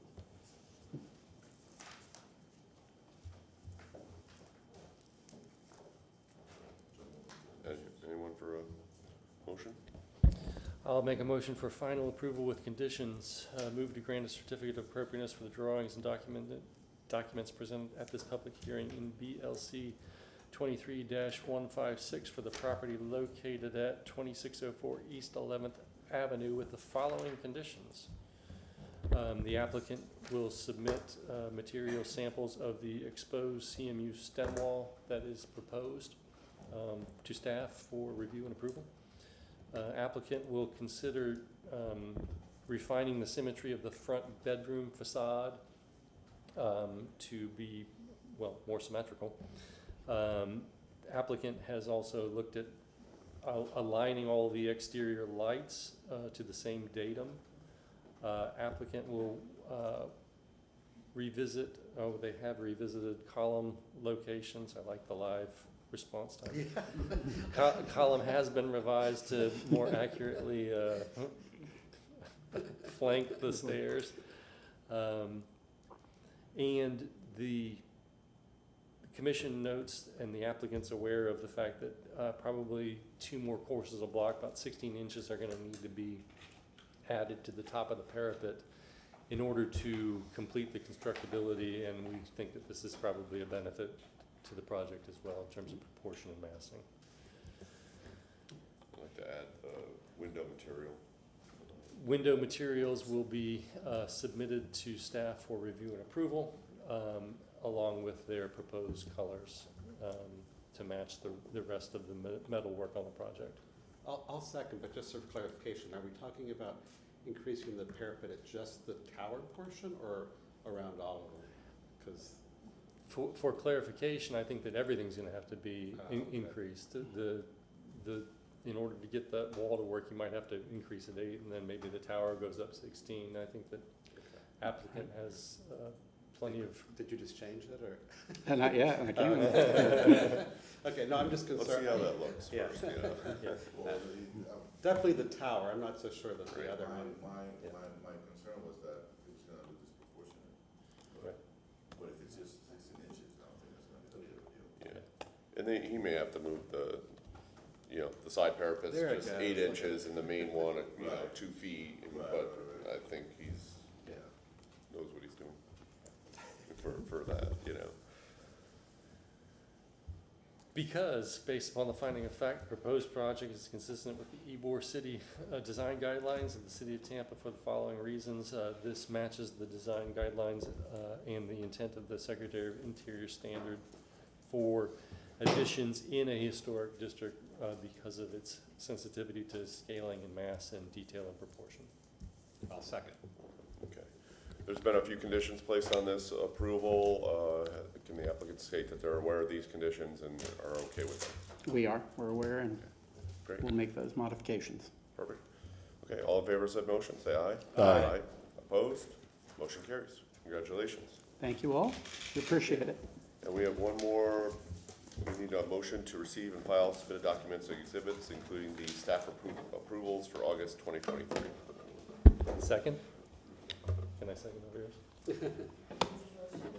Oh, it is, yeah. If I can make a motion, that's fine. Motion to approve and receive Yeah. all the staff reports and all the documents for August 23rd. Okay. Second. Yeah. Okay. All in favor? of said motion, say aye. Aye. Opposed? Motion carries. Seeing no further business, we are adjourned. Thank you. Yeah.